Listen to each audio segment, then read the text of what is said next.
The Roman military, considered the most advanced force in the ancient world, kept detailed records of its legions, documenting their movements, victories, and personnel.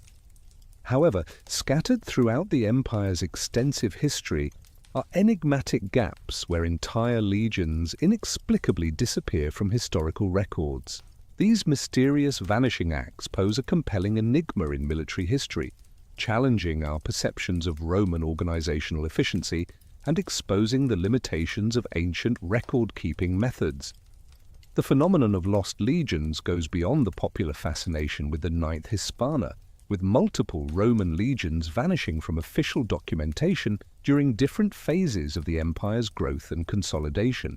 The disappearances of the 17th, 18th, and 19th legions, culminating in the Tutberg Forest disaster of 9 AD, each present a distinct historical mystery. The trauma of their fate was so profound in Roman memory that their legion numbers were never reassigned, underscoring the profound impact of military disasters on Roman society. Despite the meticulous Roman military documentation procedures, including military diplomas for retiring veterans, unit rosters, and correspondence between provincial authorities and Rome, these disappearances remain perplexing. The physical legacies left by legions in the form of inscriptions, buildings, and dedication stones across their operational regions further emphasize the sudden absence of documentation as a striking anomaly. The case of the IX Hispana stands as a particularly compelling example of legionary disappearance, with a distinguished service history spanning centuries across various campaigns from Britain to the Rhine frontier. Epigraphic findings place the 9th Legion in York during the early 2nd century AD, where they were responsible for constructing fortress walls and fulfilling garrison duties. Tombstones of 9th Legion soldiers unearthed in York yield detailed insights into individual servicemen, encompassing their origins, length of service, and familial ties. These findings portray a vivid depiction of a fully operational military unit seamlessly integrated into the provincial administration. The conclusive evidence of the 9th Hispana's presence derives from building inscriptions around 108 AD within York. Subsequent to this period, historical documentation becomes notably scarce. Remarkably, there is an absence of discharge diplomas for 9th Legion veterans post this era, despite the traditional Roman custom of bestowing these bronze documents to soldiers upon completion of their 25-year service term. The absence of such diplomas gains statistical significance when juxtaposed with the numerous surviving documents for contemporaneous legions. Extensive archaeological excavations in York have uncovered remnants of the 9th Legion's fortress, encompassing barracks, administrative edifices, and workshop spaces. These remnants portray evidence of continuous usage and renovation endeavors stretching into the 2nd century, suggesting a substantial presence of the Legion within the city. Nevertheless, archaeological findings imply a gradual shift in the fortress's function, indicating subsequent occupation by other military units. The disappearances of the 17th, 18th, and 19th Legions present a distinct narrative.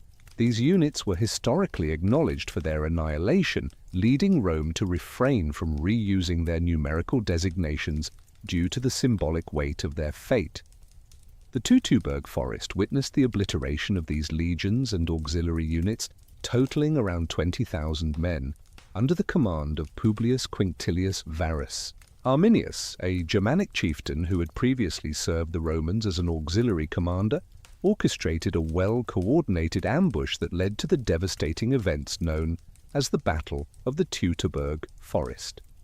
The massacre unfolded over 3 days as Roman forces, on what they believed to be a routine march to quell a minor rebellion, found themselves strung out along forest paths, unable to assemble into their typical battle formations. Germanic warriors concealed in the trees launched relentless attacks on isolated groups of Roman legionaries, preventing any cohesive response from the Romans. Excavations at Calc, believed to be the battleground, have unveiled scattered Roman military artifacts, coins, and human remains dispersed across several square kilometers, vividly illustrating the chaotic nature of the conflict. Central to Roman military culture was the significance of the legionary eagle standard, or aquila. Guarded by the esteemed Aquilifer, the golden eagle symbolized not only the legion's identity, but also the spiritual bond between the legion and Rome itself. Loss of the eagle symbolized the ultimate disgrace, resulting in the dissolution of the legion, regardless of surviving members. Retrieving lost eagles became a matter of utmost importance, with various expeditions dispatched into Germania, notably by Augustus, to recover the 3 eagles lost at the Teutoburg forest, a feat partially accomplished during Germanicus's campaigns between 14 and 16 AD. The symbolic significance of these recoveries transcended mere military concerns, symbolizing Rome's steadfast rejection of enduring defeat and perpetuating the illusion of imperial invulnerability. Throughout the imperial era, the recruitment practices of Roman legions underwent notable transformations, which have influenced our comprehension of legion disappearances. Initially, legions predominantly drew recruits from Italian communities, forming cohesive units characterized by strong regional affiliations and familial bonds that yielded abundant records via tombstones and personal correspondences. Conversely, in later imperial times, legions increasingly recruited from frontier provinces, resulting in soldiers with fewer ties to Roman literary traditions and subsequently less detailed historical documentation. The recruitment procedures themselves introduced inherent documentation points that complicate the mystery of legion disappearances.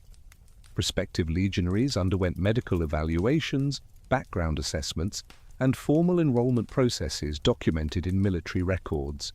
Each soldier was assigned a lead identification tag, and their physical descriptions were logged in unit files. The methodical nature of this protocol means that legion vanishings signify failures not solely in terms of battlefield endurance, but also within the broader administrative framework. Epigraphic sources offer critical insights into legion activities and movements, albeit necessitating meticulous analysis for interpretation. Tombstones serve as a principal resource for details on individual legionaries, typically featuring the deceased's name, age, service duration, unit identification, and place of origin. These inscriptions are prevalent around key military outposts and campaign zones, outlining geographical trends that assist historians in documenting legion deployments across historical periods. Moreover, construction inscriptions yield another valuable form of evidence, as legions routinely undertook the building of fortifications, roads, aqueducts, and public edifices within their operational spheres. These undertakings demanded substantial resources and often bore dedicatory inscriptions identifying the contributing units. The sudden discontinuation of inscriptions specific to certain legions serves as chronological indicators for when these legions ceased active duty. While traditional sources like literary accounts complement archaeological and epigraphic findings, they come with unique challenges in interpretation. Notable ancient historians such as Tacitus, Dio Cassius, and Ammianus Marcellinus offer narrative retellings of military campaigns and legion affairs, albeit typically focusing on significant events rather than day-to-day administrative matters. The absence of literary mentions of particular legions may suggest their destruction, relocation to other regions, or engagements considered unworthy of historical documentation. The issuance of military diplomas stands out as a highly reliable source of evidence regarding legion existence. These bronze documents were systematically given to retiring veterans, establishing precise dating based on consular years. They detail all military units stationed in specific provinces at the time of release, offering snapshots of Roman military structure. When legions vanish from diploma records without explanation, it implies their destruction or transfer to provinces where fewer diplomas have survived. The intricate administrative framework of the Roman military system heightens the significance of legion disappearances. Each legion was supported by far-reaching networks, including auxiliary units, supply lines, medical staff, and civilian contractors. The disappearance of an entire legion would have impacted numerous associated personnel and necessitated administrative action such as documentation and restructuring. The lack of administrative records may suggest either deliberate destruction of records or catastrophic incidents resulting in the eradication of entire military communities. Advancements in modern archaeological methodologies have transformed our comprehension of Roman military sites. Techniques like ground-penetrating radar, aerial surveys, and methodical excavations have unveiled unseen evidence at previously unidentified military installations, offering detailed insights into legion activities. Sites such as Cal exemplify how archaeological findings shed light on Roman history. Studying Roman military equipment offers valuable insights into legion identities and movements, shedding light on historical events previously known only through fragmentary literary accounts. Legionary gear was adorned with distinct markings that identified specific units, while the distribution patterns of this equipment found at archaeological sites enabled the tracking of legion deployments. Discoveries of weapons, armor fragments, and personal items at military sites serve as material records of Roman military presence, complementing textual sources. The establishment of the IX Hispana took place amidst a turbulent period in Roman history, characterized by struggles within the Republic's traditional institutions to control the aspirations of influential military leaders and the empire's expanding territorial ambitions. In the late Republican era, between 90 and 50 BC, significant transformations in Roman military organization occurred, laying the foundation for the structure of imperial legions for centuries to come. The Marian reforms of 107 BC had already transformed the Roman army into a professional force, forming standardized legions of around 5,000 soldiers each, equipped uniformly and trained in consistent tactical formations. While the exact founding date of the Ninth Legion remains uncertain due to the fragmentary nature of late Republican military records, epigraphic evidence and literary references suggest its establishment in the 80s BC, possibly during Sulla's reorganization of Roman forces following his victory in the Civil War. The legion's name, Hispana, indicates early service in the Iberian Peninsula, although this designation may have been retrospective to differentiate it from other contemporary Ninth Legions during times of military expansion. Early Roman legions mainly recruited personnel from Italian populations, with the Ninth Hispana likely drawing heavily from communities in central and southern Italy. Recruitment officials, referred to as dilectures, traveled across designated regions to conduct the annual levy, enlisting men aged between 17 and 46 who met specific physical and property criteria. Prospective legionaries underwent medical evaluations to assess for any physical impairments, sufficient height, and overall fitness for military duty. Upon acceptance, individuals took the military oath, or sacramentum, committing themselves to obedience and service for the duration of the campaign or for predetermined terms of enlistment. The early organizational framework of the Legion followed established conventions developed over years of military practice. Each legion comprised of 10 cohorts, with the initial cohort consisting of around 800 soldiers divided into 5 centuries of 160 men each, while the remaining 9 cohorts held about 480 soldiers arranged into 6 centuries of 80 soldiers. This arrangement allowed for strategic flexibility and operational efficiency, enabling commanders to deploy cohorts independently or amalgamate them for significant military actions. Training for new legionaries concentrated on enhancing individual combat abilities and unit synchronization. Recruits honed their swordsmanship skills using wooden gladiatorial training posts, mastering the precise thrusting techniques that rendered Roman infantry formidable in close encounters. The scutum, a shield with dual defensive and offensive capabilities, received significant attention as it played a crucial role in Roman tactical strategies. Mastery of javelin throwing with the pilum necessitated extensive practice to attain the accuracy and timing essential for effective battlefield application. Apart from weapon training, recruits were schooled in intricate formation maneuvers, including the testudo arrangement for siege operations and various battle line deployments.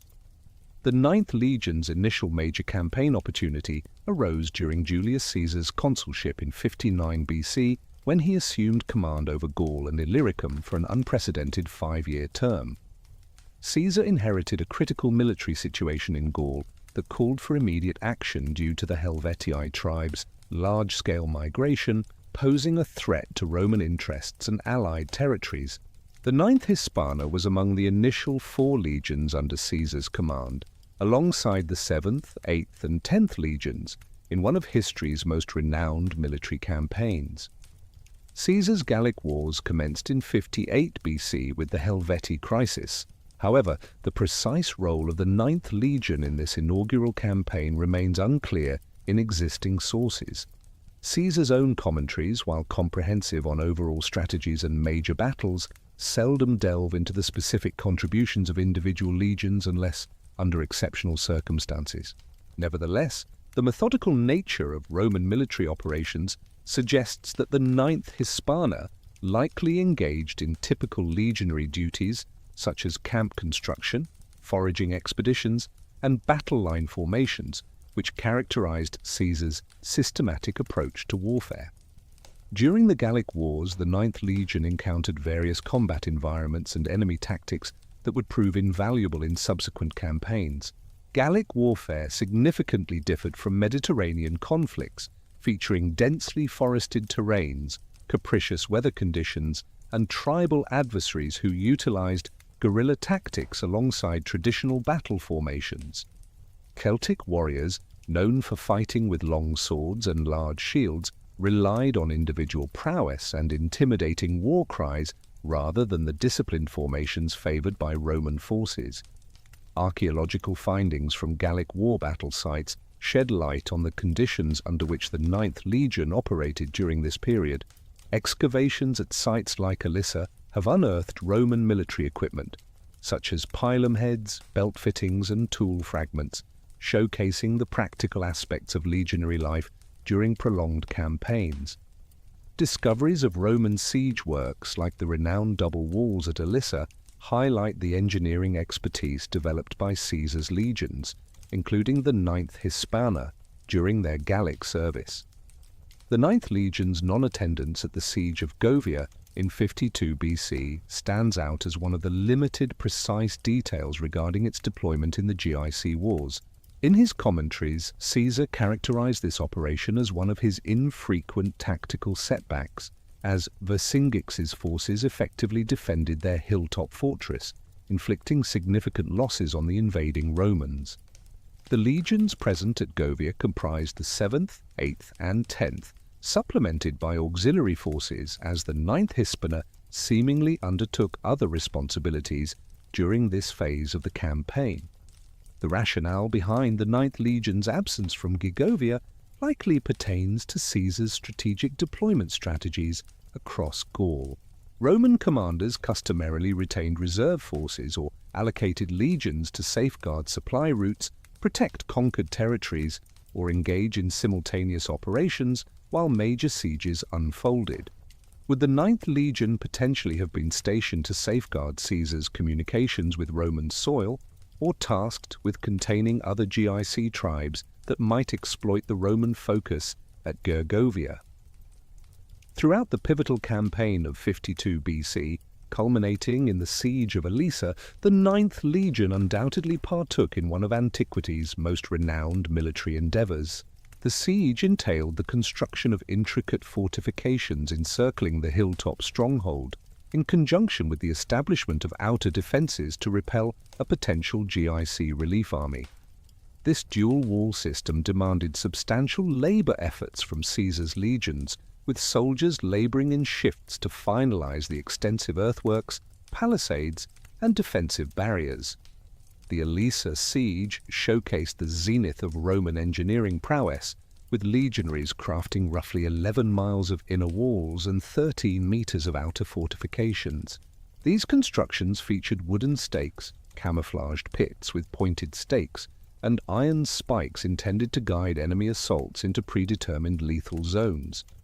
The Ninth Legion's involvement in the construction project would have granted them invaluable experience in siege warfare techniques that later proved beneficial in subsequent campaigns. After the GIC Wars concluded in 50 BC, the Ninth Legion navigated the shift from provincial expeditions to the civil strife that would alter the course of the Roman Empire. Caesar's crossing of the Rubicon in 49 BC initiated hostilities between his forces and those of Pompey the Great, supported by the Roman Senate. The unwavering loyalty of the Ninth Hispana to Caesar during this critical juncture reflected the deep bonds forged between the commander and his seasoned legions across 8 years of relentless campaigning in Gaul. The Civil War era poses significant challenges in documenting the Ninth Legion's movements and operations, as contemporary sources primarily emphasize major battles and political developments rather than individual unit movements. Caesar's own narrative of the Civil War, while rich in strategic insights, offers limited details on specific legion assignments outside of major conflicts. Subsequent historical accounts by Plutarch and Appian provide further insights but often lack the tactical granularity needed to trace the activities of individual legions. The potential involvement of the Ninth Legion in the Battle of Dyrrhachium in 48 BC is one such instance, though conclusive evidence remains elusive. During this confrontation, Pompey's forces successfully defended their coastal position against Caesar's assault, marking one of Caesar's rare tactical setbacks during the Civil War. The battle featured intricate maneuvering around Pompey's fortified camp, with Caesar's legions striving to breach defensive lines while facing pressure from both the entrenched defenders and advancing relief forces. Archaeological studies conducted in the vicinity of present-day Duris, Albania, have exposed evidence of Roman military presence linked to the Dyrrhachium campaign, which includes remnants of encampments and disarrayed military gear. Yet, pinpointing the exact legion involved based on these material remnants poses a significant challenge due to the standardized nature of Roman military equipment during this period. The unearthing of lead sling projectiles bearing diverse inscriptions, encompassing propaganda messages and unit designations, offers some perspective on the assembled forces, although none explicitly reference the Ninth Legion. The decisive clash at Pharsalus in 48 BC is presumed to have seen the involvement of the Ninth Legion, considering its distinction as one of Caesar's seasoned GIC war formations. This confrontation, situated on the plains of Thessalit, pitted Caesar's seasoned yet outnumbered legions against Pompey's more sizable yet less organized troops. The battle's resolution hinged greatly on the performance of Caesar's veteran legions, who adeptly executed intricate tactical maneuvers amidst intense pressure, while confronting superior numbers and adverse battlefield conditions. Pharsalus illustrated the tactical supremacy of Caesar's veteran soldiers from the Gallic imperial campaign over the more diverse forces of Pompey. Pompey's forces comprised recently enlisted Italian legions, Eastern auxiliaries, and allied contingents with varying levels of training and motivation. If the 9th Legion had hypothetically participated in this triumph, it would have enhanced its illustrious service history by gaining combat experience against fellow Romans rather than foreign adversaries. The transition to imperial service under Augustus ushered in significant changes to the 9th Legion's operational setting and administrative framework. Augustus's military reforms introduced permanent legionary bases, standardized equipment and training protocols, and implemented systematic rotation policies for provincial assignments. Adapting to these changes, the 9th Hispana maintained its veteran status with remarkable combat expertise. Early imperial campaigns in the Pannonian regions exposed the 9th Legion to novel forms of warfare and geographical hurdles. The Pannonian tribes inhabiting present-day Hungary and Croatia utilized tactics blending traditional battle arrays with guerrilla warfare suited to their heavily wooded and mountainous terrain. Roman forces in Pannonia encountered logistical hurdles related to securing supply lines, handling seasonal climate fluctuations, and establishing enduring fortifications in strategically pivotal areas. Serving in Germania under Augustus, the 9th Legion faced perhaps its most demanding mission during the early imperial era. Germanic warfare diverged significantly from both the Gallic imperial campaign and Pannonian conflicts. It involved tribal alliances capable of assembling sizable armies while also conducting widespread raids across vast territories. Germanic warriors typically engaged with spears, shields, and longswords, employing mass charges and psychological intimidation over intricate tactical formations. Roman military endeavors in Germania necessitated extensive engineering undertakings, comprising the construction of roads, bridges, and fortifications in challenging terrain. The engineering prowess of the 9th Legion, honed during the GIC Wars, proved indispensable for facilitating these infrastructural developments that allowed Roman troops to establish a lasting presence to the east of the Rhine. These construction ventures also facilitated amicable interactions with Germanic communities, as Roman military outposts often evolved into hubs for trade and cultural interchange. Meeting the administrative requirements of imperial service, the 9th Legion meticulously maintained comprehensive records of personnel, equipment, and operational engagements. Although largely lost to history, these records would have encompassed individual soldier profiles, unit strength assessments, equipment inventories, and correspondences with provincial governors and imperial functionaries. The methodical administrative framework of Roman military bureaucracy during this era generated various documentation channels, adding to the enigma surrounding the legion's eventual disappearance. The Claudian incursion into Britain in 43 AD marked the apex of years of Roman intelligence gathering, diplomatic negotiations, and strategic scheming concerning the enigmatic island situated beyond Gaul. Emperor Claudius inherited a complex scenario entailing British tribal dynamics, exiled leaders seeking Roman backing, and mounting apprehensions regarding the Druidic influence emanating from Britain's revered woodlands. The selection of the 9th Hispana for this prestigious campaign underscored its proven combat proficiency and administrative adeptness gained through extended frontier service in Germania and Pannonia. Preparations for the British expedition commenced months prior to the actual invasion, with Roman forces amassing at Geryakum under the leadership of Aulus Plautius. The 9th Legion united with 3 other legions, the 2nd Augusta, 14th Gemina, and 20th Valeria Victrix, plus around 20,000 auxiliary troops from GIC, Germanic, and Thracian populations. Together, this formidable force represented one of Rome's largest military gatherings since the Germanic campaigns of Augustus, highlighting the strategic significance Claudius placed on the conquest of Britain.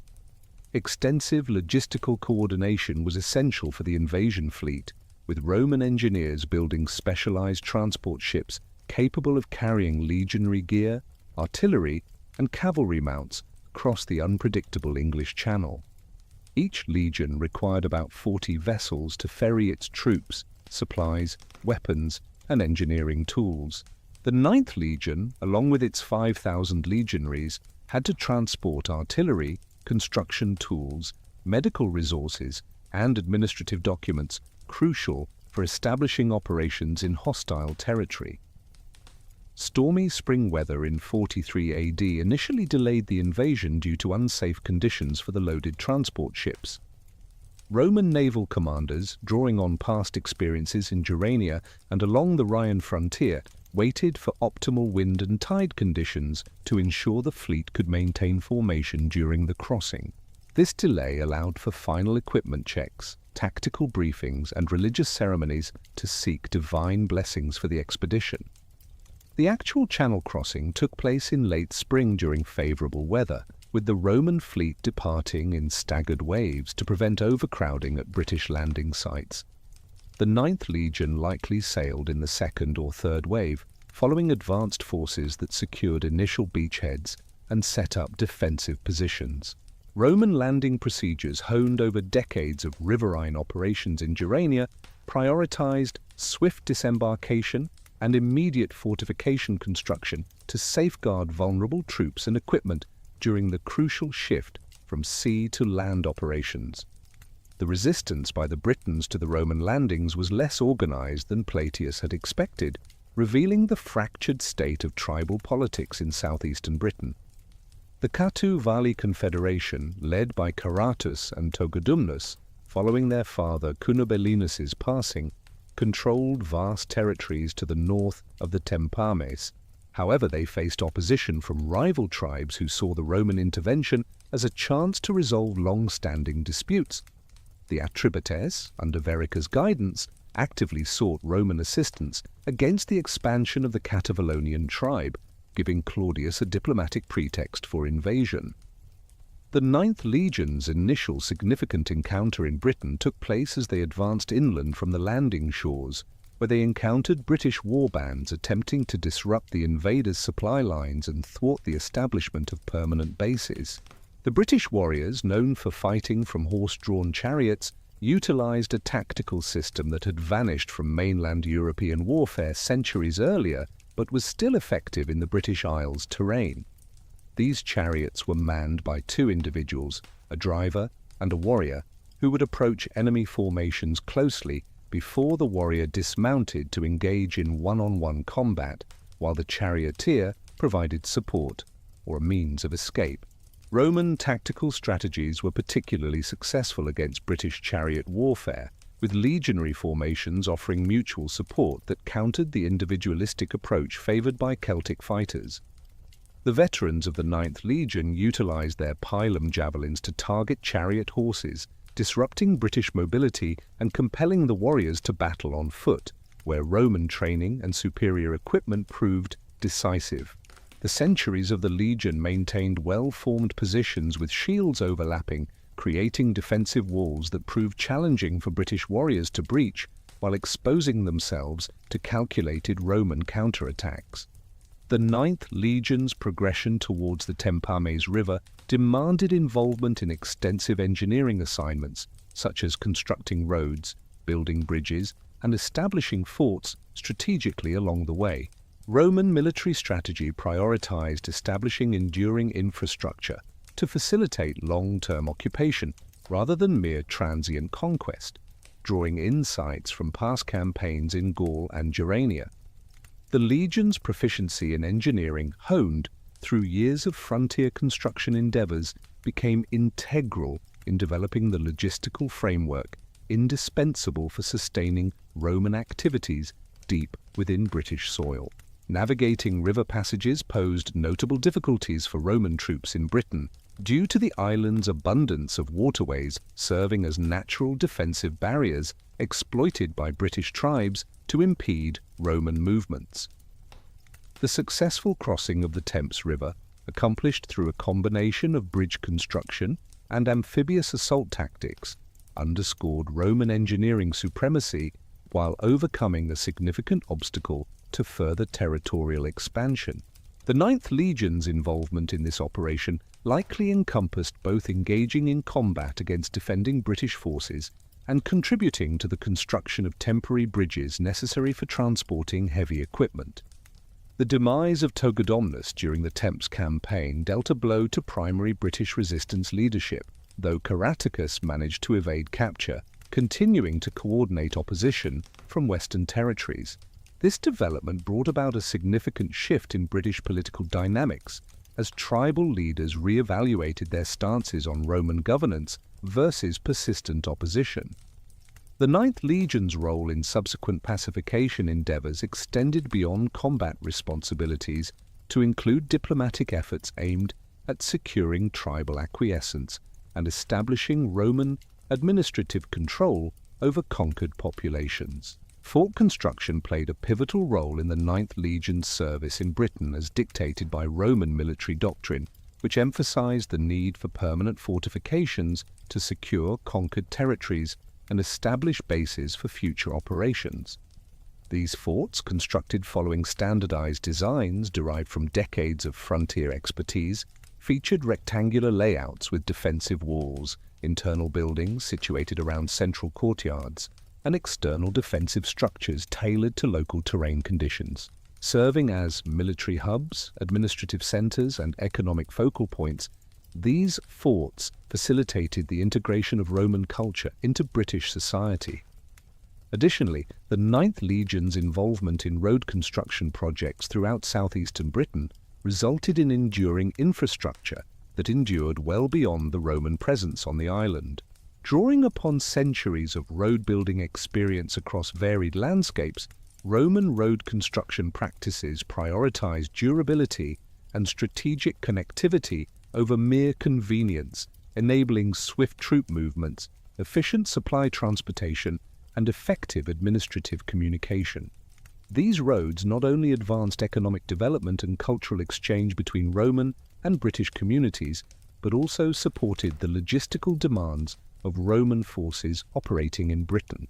Addressing the challenges of managing supply lines in a region isolated from continental supply bases, the Ninth Legion navigated complex logistical requirements encompassing food, provisions, replacement gear, medical supplies, and construction materials essential for ongoing fortification projects.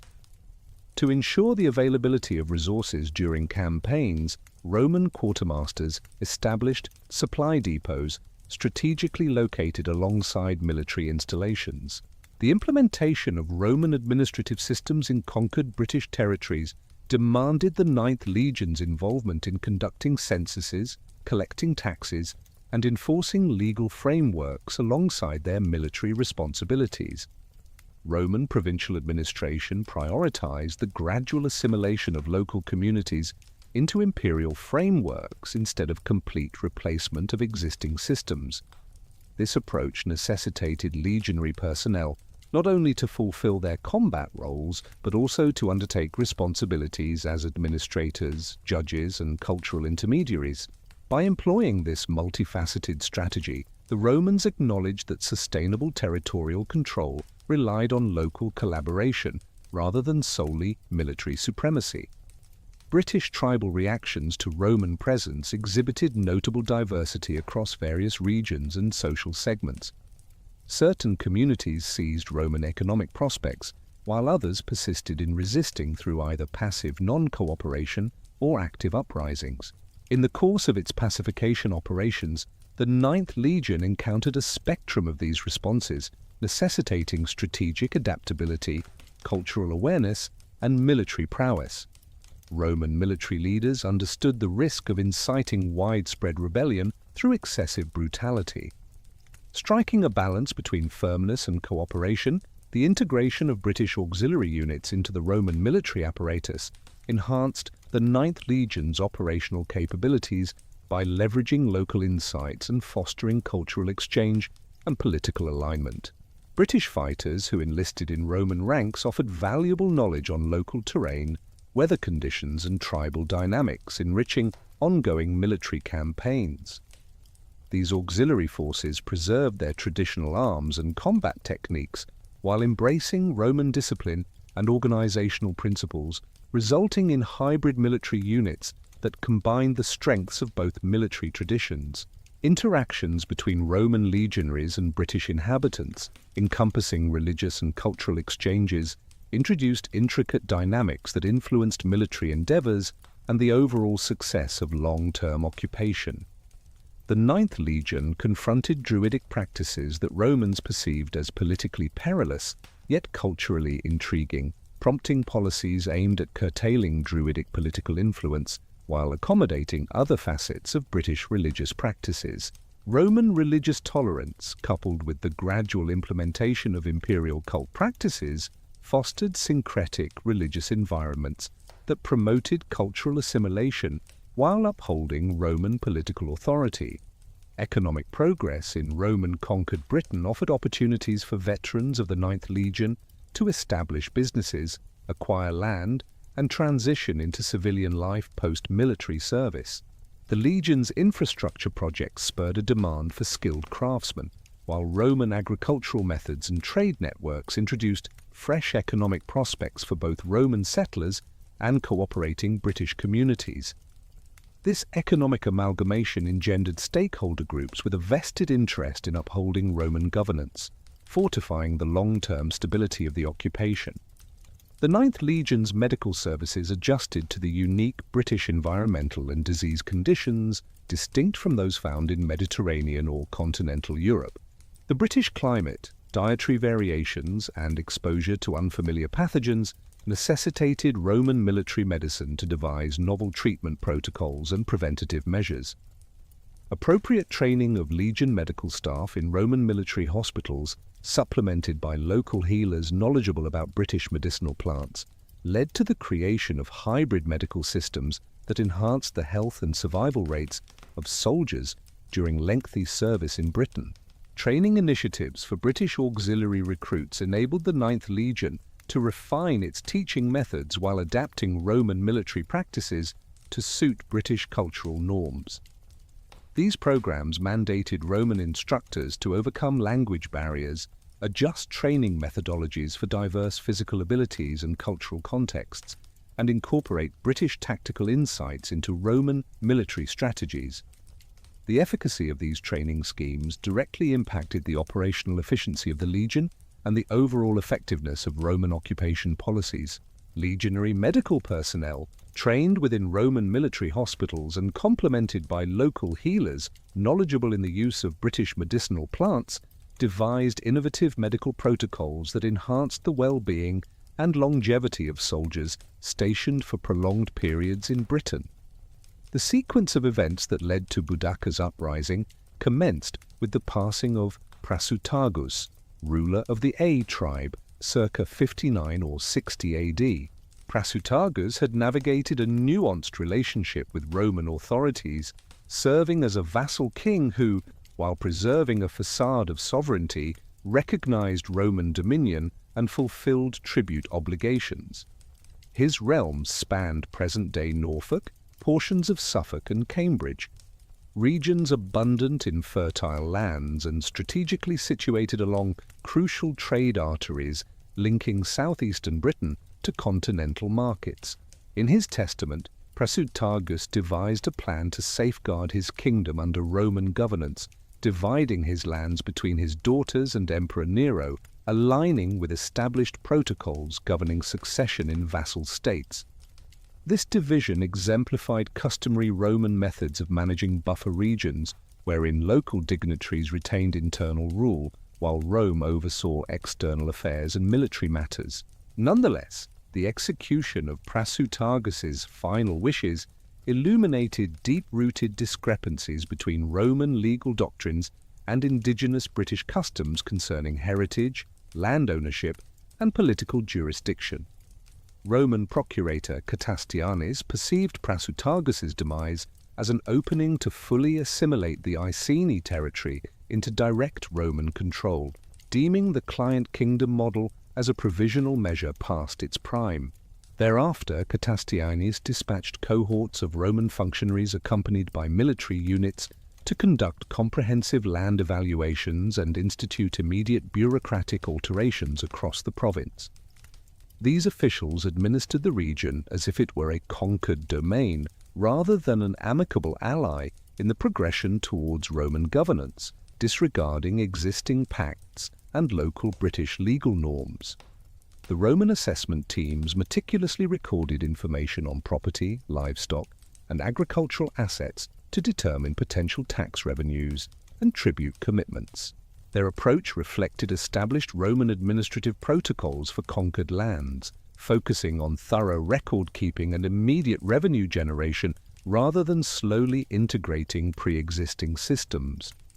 Roman authorities seized lands allocated for imperial succession while requiring detailed lists of remaining tribal possessions, causing significant unease among aristocrats who feared complete loss.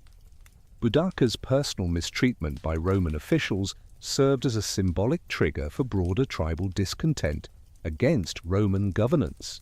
Treating her not as an ally but as a conquered foe, Roman officials subjected Boudicca to physical punishment, such as beatings, while her daughters faced sexual abuse from Roman soldiers or officials. These actions disregarded core Roman diplomatic conventions concerning allied rulers and their families, indicating either intentional incitement or a severe misinterpretation of established imperial guidelines. The mistreatment of these nobles mirrored Boudicca's degradation, as Roman officials seized properties, demanded immediate repayments of debts, and imposed punitive taxes surpassing standard provincial levels. Numerous nobles lost their traditional privileges and were pushed into de facto servitude through debt bondage as Roman lenders called in loans extended during the era of client kingdoms. These financial burdens fueled widespread resentment among the tribal elite, who had previously cooperated with Roman authorities. Centurions and Roman soldiers stationed in the Secum region engaged in organized looting of tribal assets, treating the kingdom as if it were a conquered land subject to traditional military plunder rights. Soldiers seized livestock, crops, and valuable items while requisitioning free accommodations and services from households. The conduct breached established protocols for Roman forces operating in allied territories, leading to strained relationships between occupying troops and local populations. The wider backdrop of Roman financial exactions throughout Britain heightened resentment and rallied other tribes to back rebellious actions. Seneca the Younger, the philosopher and advisor to Emperor Nero, had provided significant loans to British tribal chieftains on favorable terms during the conquest phase, ostensibly to promote collaboration and economic growth. Nevertheless, Seneca abruptly insisted on immediate loan repayment, plunging leaders in southeastern Britain into financial turmoil as they lacked the necessary funds. Preparations for rebellion materialized through covert communications between leaders and emissaries from neighboring tribes who shared similar grievances against Roman dominance. The Trinovantes, with their ancestral capital Camulodunum converted into a Roman settlement inhabited by retired soldiers, played a pivotal role in supporting the uprising led by Boudicca. Despite the land grants received by veterans from confiscated Trinantian territory, deep-rooted resentment lingered among displaced tribal members who perceived the colonists as occupying forces rather than rightful settlers. The construction of the Roman temple honoring Claudius and Camillus exacerbated tribal animosity, involving forced labor from local populations for its erection and ongoing tribute payments from surrounding communities for its maintenance. Featuring monumental architecture that overshadowed traditional British structures, the temple's design purposefully emphasized Roman supremacy. While its religious rituals glorified imperial conquest and British subordination, tribal leaders saw the temple as a symbol of cultural erasure and religious persecution, legitimizing their acts of violent defiance. Boudicca's alliance-building endeavors extended beyond the Iceni and Trinovantes to incorporate factions from other southeastern tribes who had faced similar mistreatment at the hands of Roman authorities. The uprising coincided with Governor Suetonius Paulinus's anti-Druid campaign on Mona Island, drawing significant Roman military forces away from southeastern Britain and paving the way for coordinated tribal resistance. With Paulinus preoccupied, Roman response capabilities were hampered, limited to dispersed garrison troops and auxiliary units throughout the region. The sudden outbreak of the rebellion in early 60 AD exposed Roman authorities' lack of readiness, as their intelligence networks failed to detect the extensive planning and synchronization needed for simultaneous uprisings across diverse territories. Overconfidence in their control over placated British tribes had led Roman administrators to neglect security measures and military readiness in regions deemed fully assimilated into imperial rule. The methodical nature of the initial assault implied extensive preparation over several months and intricate communication networks that had gone undetected by Roman surveillance systems.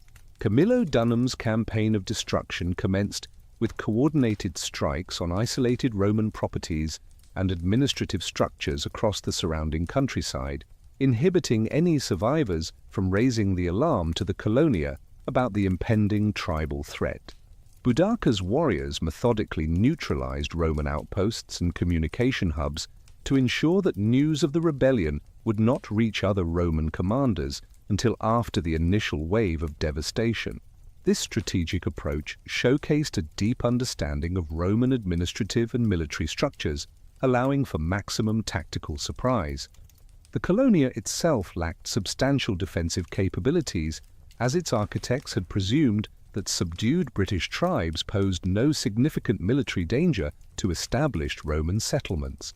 The experienced colonists had built traditional Roman urban amenities, such as forums, temples, theatres, and residential areas without significant fortifications or military defences to guard against tribal incursions. The settlement's wealth and civilian nature rendered it a prime target, while its defensive vulnerabilities facilitated swift conquest. Material evidence uncovered during excavations at Camilla elucidates the systematic destruction carried out by Boudicca's forces, with layers of ash and charred debris containing Roman artifacts, construction materials, and human remains.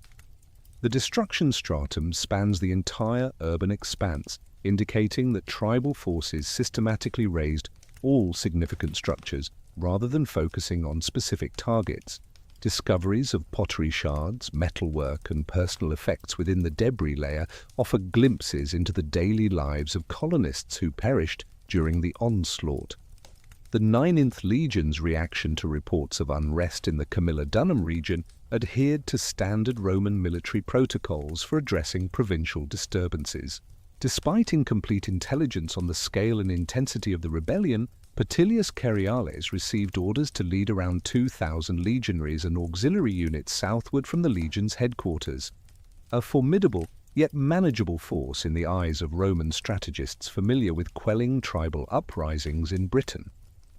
The legion's journey towards Camilla followed well-established Roman roads, enabling swift movement, but also exposing them to potential monitoring and ambush by tribal adversaries familiar with these routes.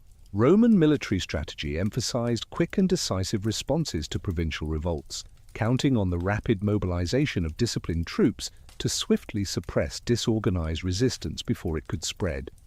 However, this strategy backfired significantly as the rebellion in reality was more organized and prepared than anticipated. Boudicca's forces intercepted the advance units of the 9th Legion before they made it to Camilla showcasing a level of tactical acumen and coordination that exceeded Roman estimations of British tribal capabilities. The location of the ambush, probably situated along the primary Roman road connecting modern-day Peterborough and Colchester, offered advantageous terrain for the tribal fighters while constraining Roman tactical maneuvers and hindering the effective deployment of standard legionary formations. The dense woodlands and uneven terrain neutralized the Romans' usual strengths in discipline and equipment, tilting the advantage in favor of British agility and local knowledge. Instead of a decisive confrontation, the battle unfolded as a series of ongoing skirmishes, with tribal forces launching repeated assaults on different sections of the Roman column as it struggled to retain formation while navigating progressively hostile terrain. British fighters utilized their advanced understanding of the local terrain to target vulnerable areas within the Roman march formation, carefully avoiding direct clashes with tightly grouped legionary units that could have shifted the tactical advantage in favor of Rome. Although Roman casualties in this engagement were significant, they were not as devastating as popular accounts suggest, with a considerable portion of the 9th Legion surviving the encounter. However, the loss of key officers, experienced centurions, and seasoned soldiers greatly undermined the unit's operational effectiveness. While there are indications that the Legion's Eagle Standard might have been captured during the battle, clear evidence supporting this claim remains scarce in existing historical records. Following the clash with Boudicca's troops, surviving members of the 9th Legion withdrew to defensive positions where they regrouped, while awaiting reinforcement from other Roman forces in Britannia. The repercussions of this defeat extended far beyond immediate military implications, as news of a Roman legion's downfall at the hands of British tribes quickly spread across the region, fueling further rebellion among local communities.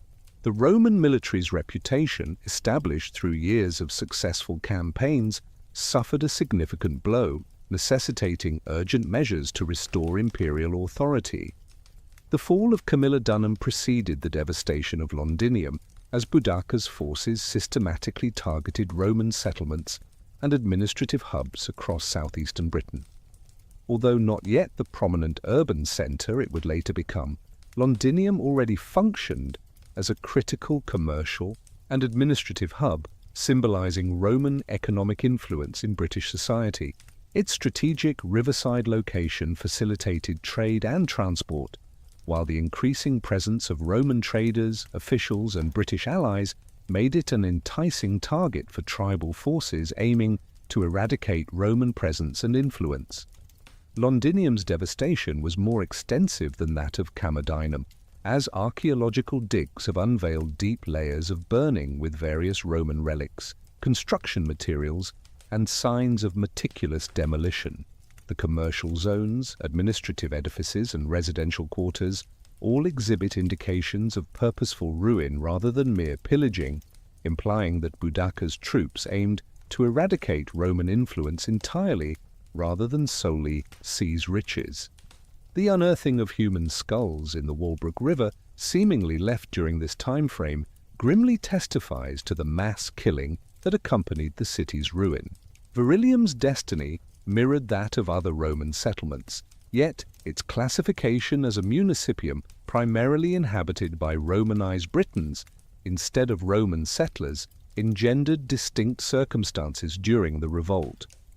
The British populace of the city had embraced Roman city planning, architectural designs, and administrative structures while upholding aspects of their traditional tribal heritage, shaping a mixed society that embodied a successful blending of Roman culture. Nonetheless, this process of Romanization rendered Verilium's inhabitants vulnerable to tribal groups who interpreted cultural integration as a betrayal of British customs and identity. The rebuilding of the IX Hispana after its harrowing clash with Boudicca's forces demanded thorough restructuring and fortification that fundamentally transformed the legion's makeup and capabilities. Supplemental troops arrived from continental legions, particularly from Rhin frontier units, with expertise in comparable tribal warfare conditions.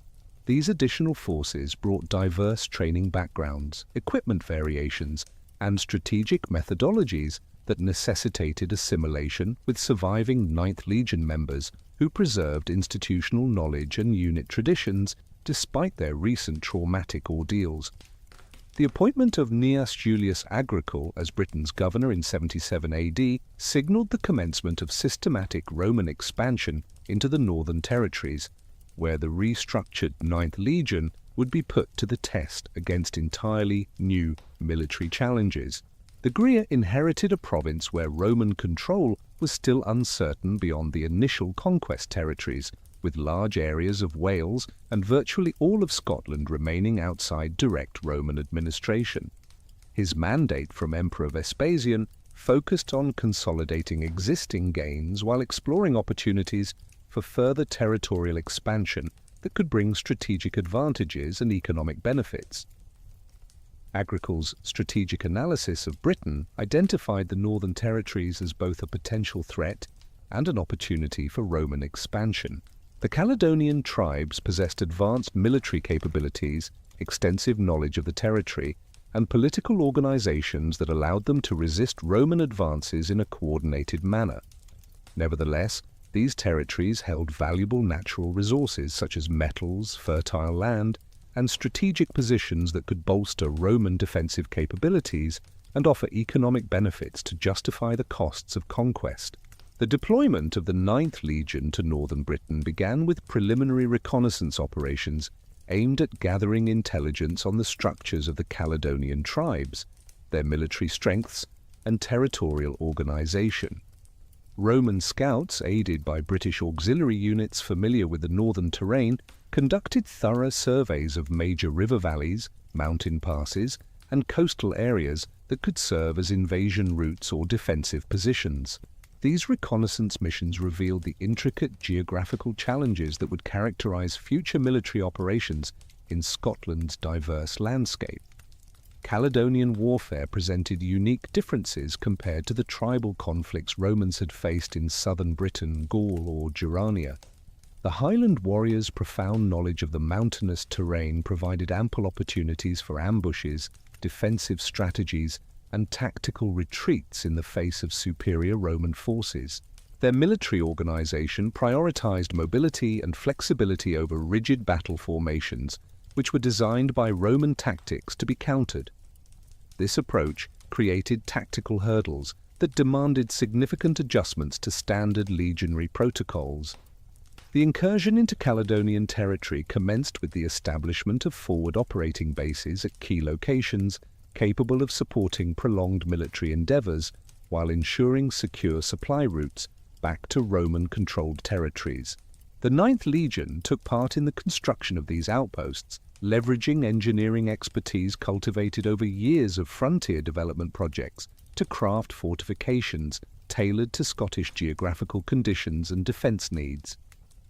Building fortresses in the Scottish Highlands necessitated adaptations to conventional Roman military architecture due to unique terrain characteristics, weather patterns, and available construction materials. Highland strongholds often incorporated stone foundations where feasible materials could be sourced, complemented by timber superstructures engineered to withstand harsh weather conditions such as heavy rainfall, strong winds, and intermittent snowfall. The construction crews of the Ninth Legion modified traditional Roman engineering methodologies to accommodate local stone varieties, timber types, and weather elements that markedly differed from those in Mediterranean or continental European settings. Managing supply lines posed unparalleled challenges for Roman troops operating in the Scottish Highlands, as the rugged terrain hindered transportation options and increased distances between supply bases and frontline positions. The logistical demands of the Ninth Legion encompassed not only standard military provisions but also specialized gear for mountain warfare, additional medical supplies for treating altitude-related ailments, and building materials for ongoing fortification initiatives in remote areas. Roman engineers from the Ninth Legion devised innovative solutions to tackle transportation challenges in highland regions. They utilized advanced road construction methods optimized for steep gradients and unstable soil conditions. These meticulously crafted roads incorporated comprehensive drainage systems to manage heavy rainfall, robust foundations to prevent erosion, and strategic positioning to reduce vulnerability to potential ambushes. The creation of the Gas Ridge frontier marked a remarkable feat of Roman engineering in Britain, establishing a defensive line well before Hadrian's Wall and showcasing Rome's proficiency in large-scale military construction across rugged landscapes. Within this project, the Ninth Legion undertook dual roles involving construction tasks and overseeing watchtowers and forts strategically placed along the defensive perimeter. The fortifications at Gasridge followed a methodical layout that maximized defensive capabilities while minimizing construction and garrison demands. Watchtowers spaced at regular intervals formed a visual communication network, facilitating swift dissemination of intelligence on Caledonian movements, whereas larger forts housed troops prepared to address identified threats. Legionnaires of the Ninth rotated through various positions along the frontier, gaining first-hand experience in Highland defensive operations. Signal systems along Gas Ridge utilized both visual and auditory methods adapted for the region's challenging weather conditions that often hampered visibility with fog, rain, or snow. Specially crafted Roman signal fires emitted distinct smoke colors and patterns, complemented by horn signals as secondary communication measures during poor weather. Signaling personnel of the Ninth Legion underwent rigorous training to proficiently employ these communication techniques, ensuring reliable contact among widely dispersed posts. Caledonian responses to Roman frontier construction revealed a nuanced grasp of Roman military engineering and tactical prowess. Highland tribes executed methodical harassment campaigns against Roman construction sites, supply convoys, and isolated outposts, strategically avoiding direct engagement with concentrated Roman forces. These strategic maneuvers compelled the Ninth Legion to adjust its operational protocols to ensure the security of construction endeavors while preserving offensive capabilities against tribal incursions. Venturing past the Gas Ridge into the Central Highlands exposed the Ninth Legion to challenging terrain and adverse weather conditions, testing the adaptability of Roman military strategies. Highland valleys served as natural invasion pathways but also posed as potential ambush sites where Caledonian forces could amass against elongated Roman formations. Mountain passes, while strategically advantageous for territorial control, necessitated extensive engineering efforts to optimize them for Roman military traversal. Roman tactics tailored for Highland warfare prioritized small unit engagements capable of effectively countering tribal disruptions while maintaining synergy with larger formations when conducive. The Ninth Legion innovated specialized patrol methods, adjusted equipment setups, and communication protocols specifically crafted for mountainous combat conditions distinct from traditional Roman military doctrine. The harsh weather conditions of the Scottish Highlands introduced operational complexities seldom encountered by Roman forces in previous campaigns. Perpetual rainfall demanded ongoing road upkeep and posed health challenges for soldiers accustomed to drier climates. Temperature differentials between valley floors and mountain heights necessitated adaptable clothing and gear systems. The shortened daylight hours during winter restricted operational windows for military undertakings, yet Caledonian military structure showcased adept acclimatization to Highland geography, with tribal alliances capable of orchestrating large-scale maneuvers while preserving flexibility for localized defense strategies. Highland warriors possessed advanced knowledge of local terrain features, weather patterns, and seasonal conditions, granting them substantial tactical advantages over Roman forces operating in unfamiliar areas. The Battle of Mons Graupius in 83 AD marked the decisive clash between Roman forces and the largest Caledonian army assembled during Agricola's campaigns. The participation of the Ninth Legion in this encounter showcased the effectiveness of Roman tactical adjustments and the challenges of traditional military strategies in Highland terrain.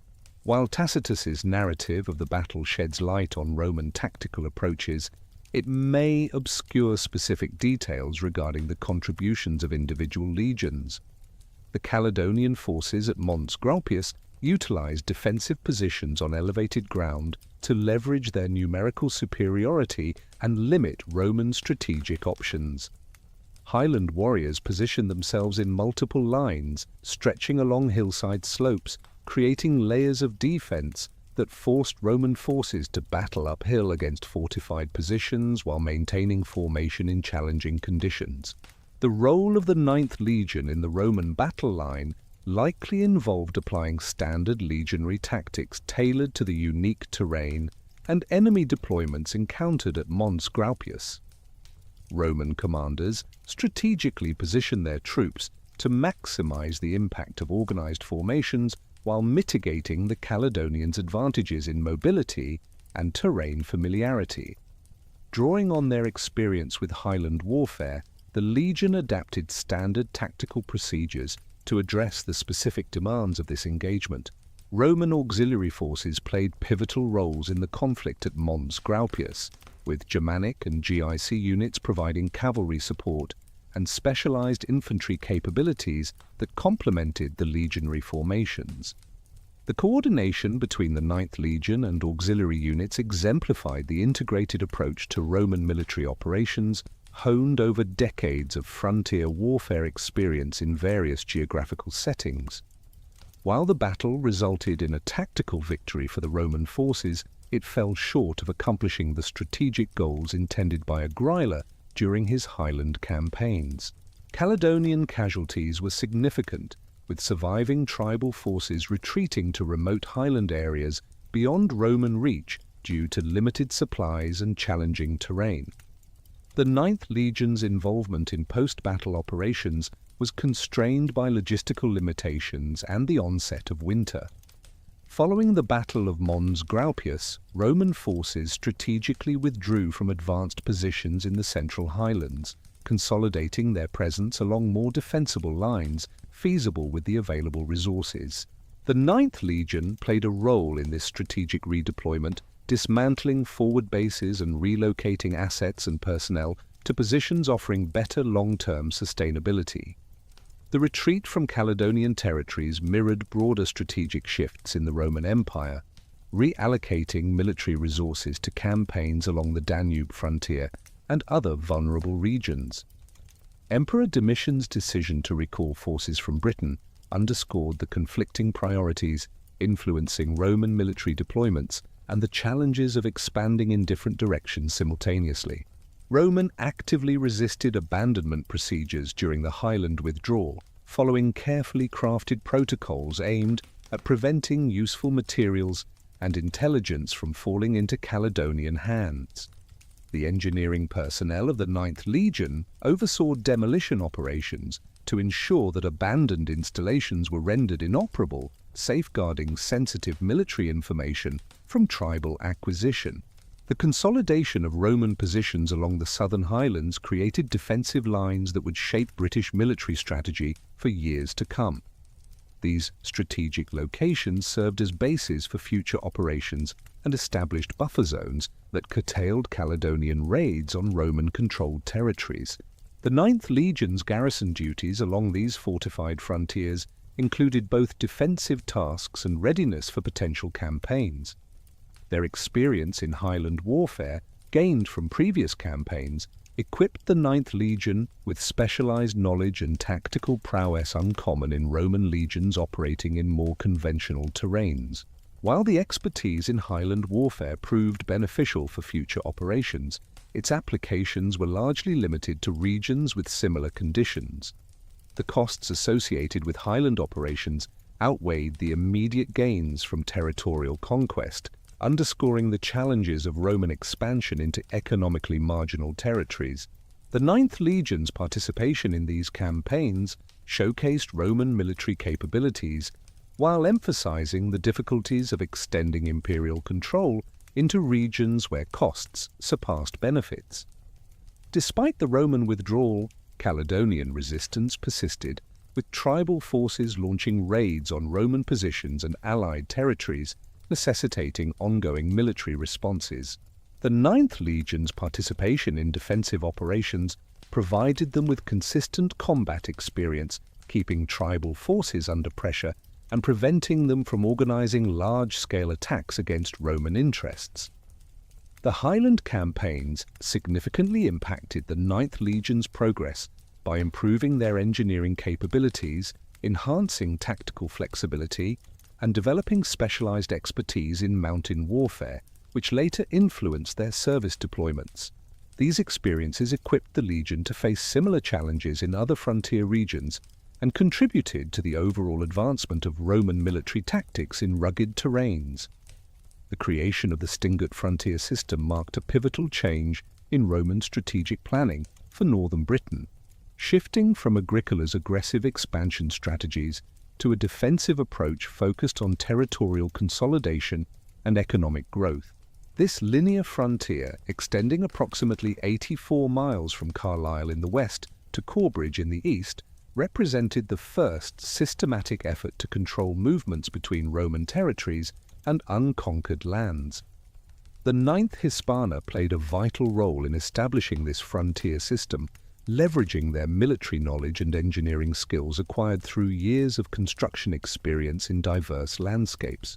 The Stingert comprised a military road linking a series of strategically positioned forts spaced at intervals of 8 to 12 miles, forming a network of interconnected installations capable of coordinating defensive actions along the entire frontier. Roman engineers meticulously selected fort locations based on in-depth analysis of local terrain characteristics, water sources, strategic visibility, and proximity to existing transport routes. Leveraging their experience in constructing Highland fortresses, the 9th Legion's construction teams tailored the installations to suit the rolling hills and river valleys of northern England's unique topography. Corbridge, known to the Romans as Costa Petum, emerged as the eastern anchor of the Staingate system and one of the most significant military installations in northern Britain.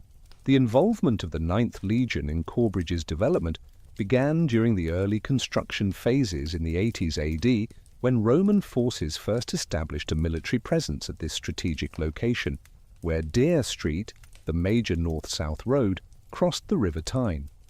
The fort's strategic position offered excellent control over the crucial river crossing and provided commanding views of the surrounding territory, facilitating early detection of potential threats from the north. Archaeological excavations at Corbridge have unveiled the sophisticated nature of Roman military engineering during this era, with multiple construction phases reflecting evolving defensive requirements and changing garrison needs. The initial fortifications, likely built with the 9th Legion's involvement, consisted of earth and timber ramparts following standard Roman military architecture, adapted to local terrain conditions. Subsequent stone construction phases, implemented over the following decades, showcased the increasing Roman confidence in the permanence of the frontier and their dedication to maintaining a long-term military presence in this vital location. The internal layout of the fort adhered to established Roman military planning principles while integrating modifications necessary for frontier conditions and extended garrison duties. Barracks buildings provided standardized accommodations for centuries of legionaries, offering ample space for equipment storage, personal belongings, and off-duty activities. The Principia, or headquarters building, housed administrative offices, record storage areas, and the sacred shrine where the Legion standards were kept, serving as both the practical and spiritual center of military life. Granary buildings at Corbridge reflected the intricate logistical demands of frontier garrison duty, with storage capacities optimized to ensure sufficient food supplies during extended periods when supply convoys could face disruptions from weather conditions or enemy activities. Roman military engineers meticulously designed these structures. Structures within the fortress complex featured raised floors, state-of-the-art ventilation systems, and specialized moisture control mechanisms that prevented spoilage and safeguarded stored grain from rodent damage and environmental hazards. The workshop areas housed skilled craftsmen responsible for maintaining and repairing military equipment, weapons, and essential personal items to ensure operational efficiency during military endeavors. The fabrica of the 9th Legion comprised blacksmith shops equipped with furnaces capable of working iron and bronze, leatherworking areas for armor and equipment straps, and carpentry workshops for constructing and repairing wooden components of military gear. These facilities allowed the garrison to remain operationally prepared despite being distant from major supply bases and manufacturing centers. The construction of bathhouses at Corbridge showcased the Roman commitment to upholding civilized living standards in frontier military installations. The bathhouse complex included cold, warm, and hot rooms with advanced heating systems, offering comfort and hygiene amenities for off-duty soldiers. These facilities played a crucial role in boosting morale, reducing disease rates, and enhancing the overall effectiveness of the garrison personnel. The hospital facilities within the fortress reflected the advanced understanding of trauma treatment, disease prevention, and surgical procedures in Roman military medicine tailored to frontier conditions. Medical personnel of the 9th Legion treated combat injuries, occupational accidents, and illnesses while maintaining comprehensive treatment records that contributed to the broader knowledge of Roman medical practices. At Corbridge, surgical instruments like scalpels, forceps, and bone saws highlighted the sophisticated medical capabilities available to frontier garrisons. The daily life of 9th Legion soldiers stationed at Corbridge adhered to established military routines tailored to frontier conditions and security demands. Morning formations commenced before dawn with roll call and inspection protocols verifying personnel availability and equipment readiness. Officers were responsible for overseeing daily tasks such as guard rotations, construction projects, training exercises, and administrative duties essential for maintaining fortress operations and ensuring frontier security.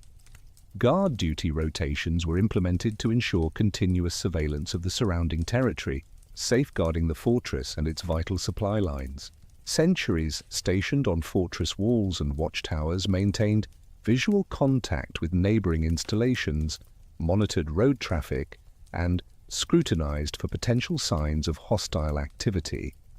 The guard procedures of the Ninth Legion emphasized alertness and communication protocols to swiftly address identified threats while minimizing false alarms that could disrupt garrison operations. Training exercises for frontier garrison troops focused on sustaining combat readiness and honing skills tailored to the operational demands of northern Britain.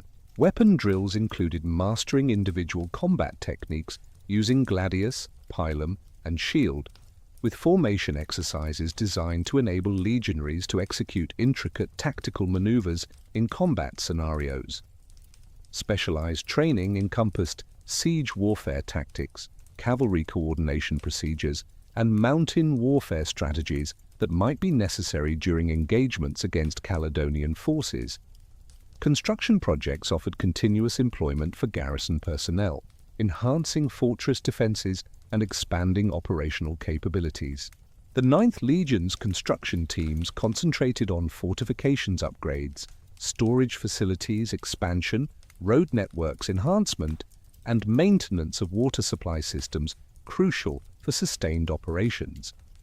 These projects required close coordination among military engineers, specialized craftsmen, and laborers from within the Legion's ranks. Administrative tasks consumed a significant amount of garrison personnel's time due to the detailed documentation demands of Roman military bureaucracy, which included recording personnel status, equipment inventories, supply usage, and operational activities.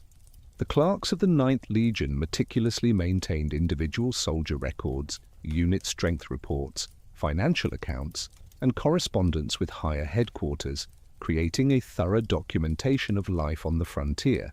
Interactions between personnel of the 9th Legion and local British populations gave rise to intricate relationships that impacted both military efficacy and regional stability.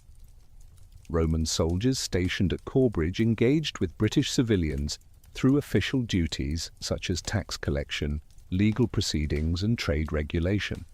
Simultaneously, informal interactions flourished through commercial transactions, social activities, and romantic liaisons, often culminating in marriages and the formation of families. Adapting to the Roman military presence, local British communities seized economic opportunities stemming from the garrison's demand for goods and services. Vicus settlements emerged around key military installations to furnish soldiers with amenities not found within fortress confines, hosting taverns, shops, craftsman workshops, and entertainment venues catering to both military and civilian populations. These communities fostered economic networks that expanded Roman influence across regions beyond direct military jurisdiction. Trade alliances between Roman garrisons and British settlements fostered cultural exchange while mutually benefiting economically. British farmers supplied agricultural produce to military posts, while local craftsmen tailored goods to Roman tastes. The introduction of Mediterranean products, culinary practices, and architectural styles by Roman soldiers progressively influenced local material culture and societal norms. Despite official discouragement during active military service, marriages between Roman soldiers and British women became more prevalent during extended frontier deployments, establishing enduring bonds with the local populace. Offspring from these unions grew up bilingual and bicultural, later assuming roles as interpreters and cultural intermediaries. The religious practices of the 9th Legion personnel mirrored the diverse origins of legionary recruits, adapting to British environmental conditions and indigenous spiritual traditions. Roman military religion featured reverence for official state cults, notably the worship of Jupiter Optimus Maximus and the imperial cult venerating living and deceased emperors. Regimental standards were revered as symbols of unit identity and divine protection, with ceremonies conducted in the shrine area of the Principia. Individual soldiers' personal religious practices reflected their diverse geographical origins and cultural backgrounds. Mediterranean recruits upheld their devotion to traditional Roman deities, while soldiers from Germanic or British backgrounds often continued worshipping tribal deities alongside the official Roman gods. Mithraism became popular among military personnel for its emphasis on masculine virtues, military discipline, and hierarchical organization, which mirrored the legionary structure. Local British religious sites near Roman military installations often evolved into centers of religious syncretism, where Roman and Celtic deities were worshipped together or equated with one another. Springs, groves, and hilltop locations that were sacred to British tribes received Roman architectural enhancements while preserving their traditional spiritual significance. Members of the Ninth Legion engaged in syncretic religious practices as part of their assimilation into local communities. Seasonal festivals facilitated cultural exchange between Roman military personnel and British civilians.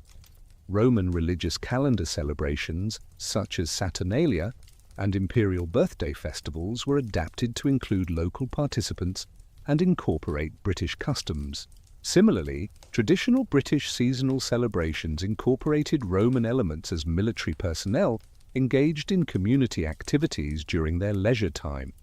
Archaeological findings from Corbridge and other Stangut frontier installations offer detailed insights into the material culture of Roman frontier life during the late 1st and early 2nd centuries AD.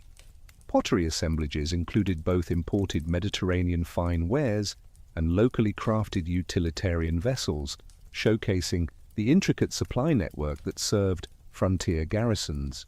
Samian pottery from GAC workshops indicates continued ties to continental production centers. Coarse pottery made in British kilns demonstrates the adaptation of Roman ceramic traditions to local materials and preferences. Personal artifacts recovered from fortress contexts shed light on the individual experiences of frontier military service. Jewelry, toilet articles, gaming pieces, and writing materials found among soldiers in difficult frontier conditions illustrate their efforts to uphold refined lifestyles. Bronze beads, belt fittings, and ornamental elements reveal a blend of Roman military standardization and individual expressions of identity and status within the legionary hierarchy. Discoveries at Corbridge comprise military gear like weapons, armor fragments, and specialized tools, showcasing the technological advancement of Roman frontier troops. Iron spearheads, sword remnants, and shield bosses exhibit signs of combat use and repair, while horse equipment and cavalry gear indicate the integrated defense systems of the Roman frontier. Tools for construction, surveying, and engineering testify to the constant building projects that characterized life in the frontier garrisons. Unearthed coins from Corbridge and other frontier locations serve as chronological markers of occupation phases, illustrating the monetary economy linking frontier outposts to the broader imperial economic structure. Bronze, certi, and denarii coins reveal circulation routes stretching from frontier bases to major urban centers, with locally crafted replicas of official imperial currency highlighting adaptations to frontier circumstances. Food residues and cooking implements shed light on the dietary habits of frontier garrisons, blending Roman culinary customs with locally sourced ingredients. Charred grain deposits indicate the storage and processing of wheat, barley, and other grains central to the military diet. Animal bone collections feature cattle, sheep, pigs, and wild game, complementing basic provisions. Imported goods like olive oil, wine, and spices maintain ties to Mediterranean culinary preferences. The progressive development of the Stangut frontier system mirrored shifting strategic priorities and operational needs as Roman understanding of northern British conditions enhanced through practical experience. Early installations focused on military control and territorial defense, transitioning in later stages towards economic integration and civil administration to foster more enduring relationships. The Ibricum settlement emerged as the key Roman military establishment in the northern region of Britain, serving as the main headquarters for legionary troops patrolling the northern frontier, and operating as the administrative hub for the province's northern territories. The IXth Hispana's enduring connection with York began during the initial phases of construction of the fortress in the 70s AD, when Roman forces established a permanent military presence at a strategic location where the River Foss met the River Ouse. The decision to establish York as a major legionary base was based on meticulous Roman evaluation of geographical, strategic, and logistical factors that made the site ideal for exerting control over northern Britain. Situated at the junction of two navigable rivers, the location provided excellent transportation links to coastal regions and inland territories, while the fertile surrounding lands could sustain large military populations. The strategic location of the site offered commanding views of crucial river crossings and road networks, along with natural defensive advantages that minimized the need for extensive artificial fortifications. Archaeological excavations within present-day York have unveiled extensive remnants of the Roman legionary fortress, encompassing substantial sections of defensive walls, internal structures, and infrastructure systems supporting a garrison of around 5,000 legionaries and auxiliary personnel. The fortress, occupying approximately 50 acres, was enclosed by rectangular defensive walls built of local limestone, showcasing advanced Roman military engineering techniques tailored to local soil conditions and available construction materials. The fortress walls in York illustrate the sophisticated defensive capabilities devised by Roman military engineers for permanent frontier installations. Supported by stone foundations, the walls reached heights of 15 to 20 feet, featuring regular towers that offered elevated positions for artillery units and observation posts.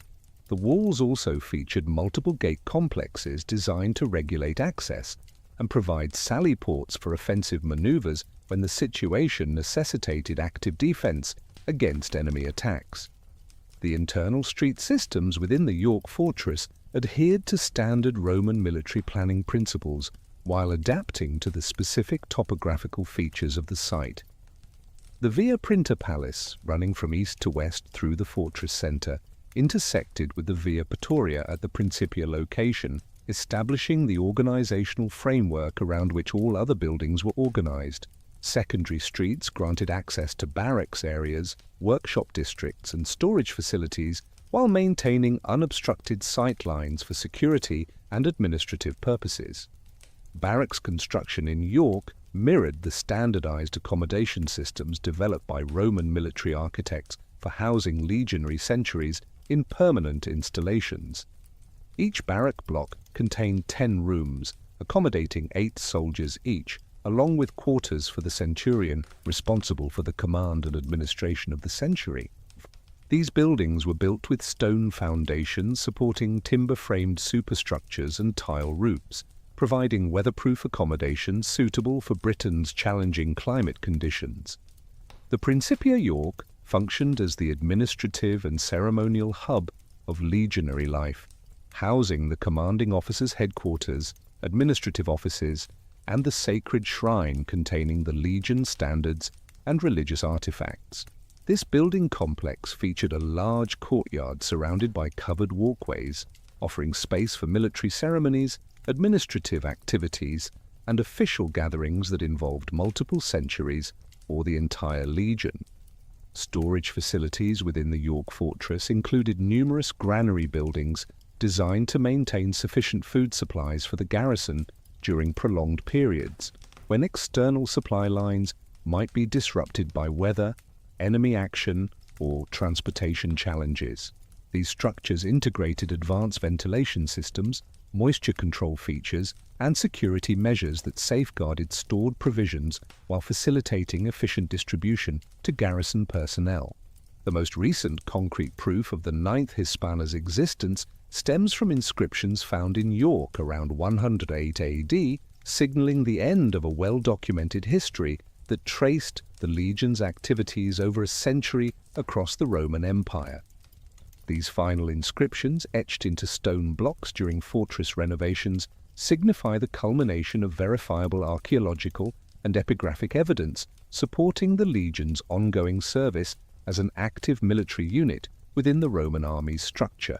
While the theory of a massacre has captured the public imagination regarding the fate of the Ninth Legion, suggesting that it was entirely wiped out in a catastrophic conflict, likely against Caledonian tribes in northern Britain, the sudden disappearance from historical records after 108 AD has led proponents of this theory to argue that only total military annihilation could explain the complete absence of documentation, including administrative records and institutional memory. Efforts to pinpoint potential battle sites in northern England and southern Scotland have been made through archaeological investigations.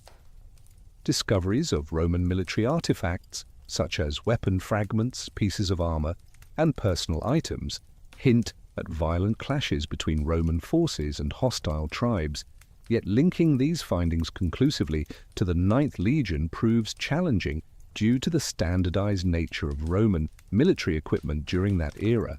The scattered distribution of Roman military objects across northern Britain further complicates the claims put forth by supporters of the massacre theory. While many archaeological sites reveal traces of Roman military presence and occasional conflicts, the material evidence lacks concentrated deposits of equipment and human remains typical of a large-scale battle, resulting in the complete destruction of a legion. Sites like Trajantium and other frontier installations display signs of abandonment and sporadic destruction, which seem to indicate gradual withdrawals or isolated events rather than catastrophic military defeats. Supporters of the massacre theory often point to the absence of discharged diplomas for veterans of the Ninth Legion after 108 AD as evidence of the unit's total annihilation. Military diplomas issued to soldiers who completed their 25-year service periods serve as reliable records of a legion's existence and operational activities. The notable absence of such diplomas for veterans of the Ninth Legion becomes significant when contrasted with the ample diplomatic documentation available for contemporaneous legions facing similar conditions. Nevertheless, skeptics contend that the survival rates of diplomas vary considerably across different regions and historical eras, casting doubt on the significance of this negative evidence as suggested by proponents of the massacre theory.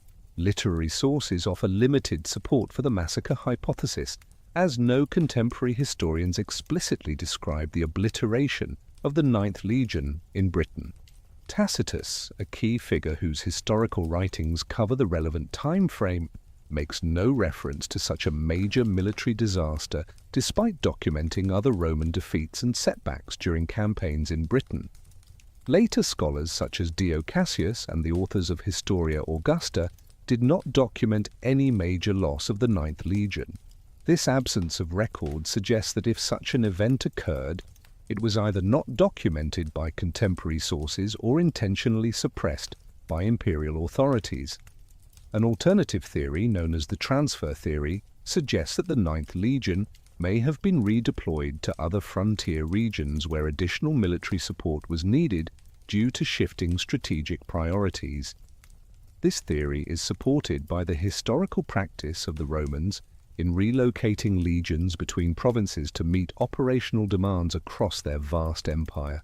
In the early 2nd century AD, significant military challenges along the Rhine and Danube frontiers necessitated reinforcements that could have justified transferring experienced legions from the relatively stable British territories. Evidence for the transfer theory includes fragmented inscriptions and references that hint at the Ninth Legion's presence in continental Europe after its disappearance from British records.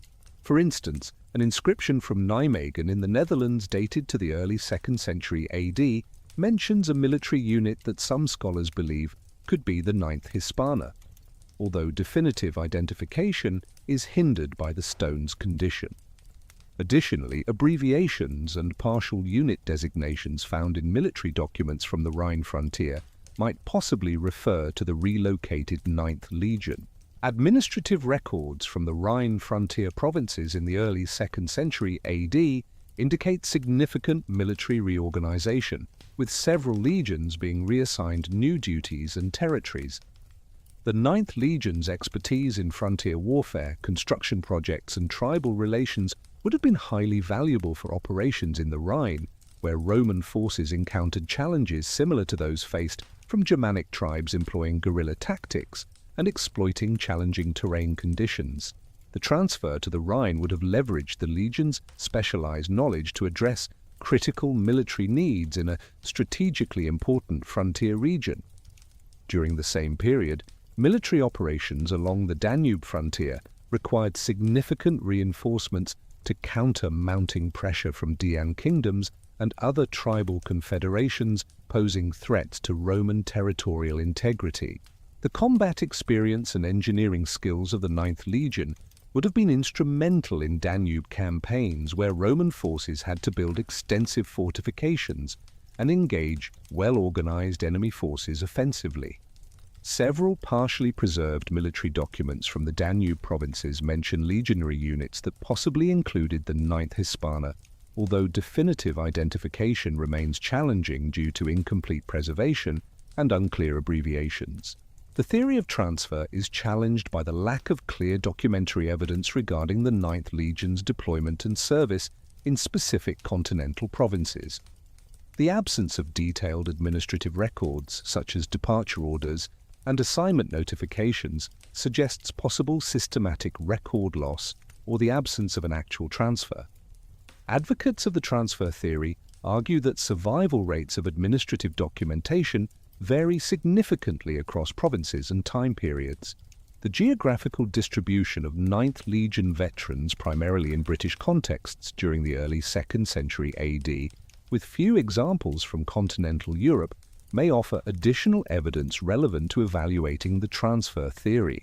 Memorial inscriptions and tombstones for former Ninth Legion soldiers could indicate settlements of veterans following possible unit transfers. Multiple factors influenced veteran settlement patterns, such as personal preferences, family connections, and economic opportunities, which did not necessarily correspond to their final military service locations. The gradual dissolution theory suggests a third explanation for the disappearance of the Ninth Legion under Emperor Hadrian. This theory posits that military reorganizations during Hadrian's reign led to the administrative elimination of the unit through amalgamation with other legions, reassignment of personnel, or bureaucratic restructuring, effectively erasing the Ninth Hispana as a distinct organizational entity. Hadrian's military reforms, focused on defensive consolidation rather than territorial expansion, resulted in significant changes in legionary assignments and operational priorities. The construction of Hadrian's Wall exemplified this shift in British frontier strategy, necessitating different military units and operational protocols. These modifications may have rendered the Ninth Legion's specialized capabilities redundant, allowing for administrative reorganization that dissolved the unit. This administrative dissolution could have occurred through various mechanisms, accounting for the sudden absence of Ninth Legion documentation without requiring catastrophic military defeat or relocation to distant provinces. Personnel transfers to other British legions would have preserved individual service records while phasing out the Ninth Hispana as a separate entity, aligning with common practices during Roman military reforms to streamline force structures and remove redundant elements. Evidence supporting the gradual dissolution theory includes the bolstering of other British legions following the Ninth Legion's disappearance from historical records. During the early 2nd century AD, both the 2nd Augusta and the 20th Valeria Victrix legions demonstrated a notable increase in personnel strength and operational responsibilities, hinting at the potential integration of former 9th Legion members into these units. Military diplomas from this period occasionally feature unique personnel titles, possibly reflecting the assimilation of soldiers from disbanded legions. Excavations in York support the theory of gradual legion dissolution, as evidence reveals continuous military presence at the fortress complex precisely when records of the Ninth Legion cease. The archaeological record further suggests shifts in material culture and construction methods, indicating the arrival of different garrison units with diverse cultural backgrounds and operational needs in the 110s and 120s AD. Epigraphic evidence from York and other former Ninth Legion sites poses challenges to dissolution theories. Inscriptions and tombstones from the early 2nd century AD at times mention military units with ambiguous or partially preserved designations, making it challenging to discern whether they refer to the Ninth Legion, its successor units, or altogether different military organizations. The complex nature of this evidence allows for various interpretations without definitively supporting any specific theory. The temporal distribution of evidence significantly informs our understanding of the Ninth Legion's disappearance, as inscriptions referencing the unit peak between 80 and 108 AD, followed by a notable decline in mentions towards the end of this period. The final, securely dated reference indicates that the Ninth Legion was operational at least until the completion of construction projects at York Fortress. Analysis of geographical patterns in Ninth Legion inscriptions during its last documented years highlights the unit's operational areas and movement patterns. The clustering of evidence in York and its vicinity suggests that the fortress functioned as the primary base for the Legion in its final documented phase. Nonetheless, scattered inscriptions in northern England hint at continued participation in frontier activities and construction endeavours beyond York. Notably, the absence of Ninth Legion references in military diplomas post-108 AD stands out significantly compared to contemporaneous documentation for other British legions like the 2nd Augusta and 20th Valyria Victric. This disparity may indicate the legion's demise, relocation to less documented provinces, or administrative dissolution that ceased its issuance of diplomas. Comparing the disappearance of the Ninth Hispana with other legions' historical trajectories offers valuable insights for understanding different hypotheses about its fate. Unlike the 17th, 18th and 19th legions destroyed at Teutoburg Forest, which have well-documented annals of their downfall, the 22nd Deotariana's disappearance from Egyptian records during the Bar Kokhba revolt suggests a potential relocation to other provinces rather than absolute destruction. Modern archaeological techniques continue to offer fresh perspectives on the final era and potential fate of the Ninth Legion. Through the use of ground-penetrating radar surveys, systematic metal detection, and scientific scrutiny of artifact collections, previously undisclosed details about Roman military installations in northern Britain have been unveiled. Nevertheless, as of now, these inquiries have not generated conclusive evidence to validate any specific hypothesis regarding the legion's vanishing, hinting at the possibility of the enigma persisting despite advancements in archaeological methodologies. The amalgamation of archaeological findings, inscriptions, and literary sources paints a nuanced picture that defies simplistic explanations for the disappearance of the Ninth Legion. While every hypothesis presents supporting evidence, they are met with considerable challenges stemming from conflicting or absent historical records. The massacre theory lacks archaeological proof of a significant battle. The transfer theory struggles to pinpoint the Legion's final destination, and the dissolution theory encounters obstacles due to the total absence of administrative records documenting such restructuring. Notably, archaeological excavations in York have yielded the most substantial physical evidence pertaining to the existence and operations of the Ninth Hispana in Britain. Discoveries within the present-day city limits have unearthed extensive remnants of the Roman legionary fortress, showcasing defensive structures, internal edifices, drainage systems, and artifact collections that shed light on everyday life within this crucial military base. The fortress walls, predominantly constructed from locally sourced magnesium limestone, showcase sophisticated Roman engineering techniques tailored to the environmental conditions and available construction materials in Britain. In particular, the southeastern segment of York's Roman walls houses stonework bearing inscriptions that furnish pivotal evidence of the Ninth Legion's presence and undertakings.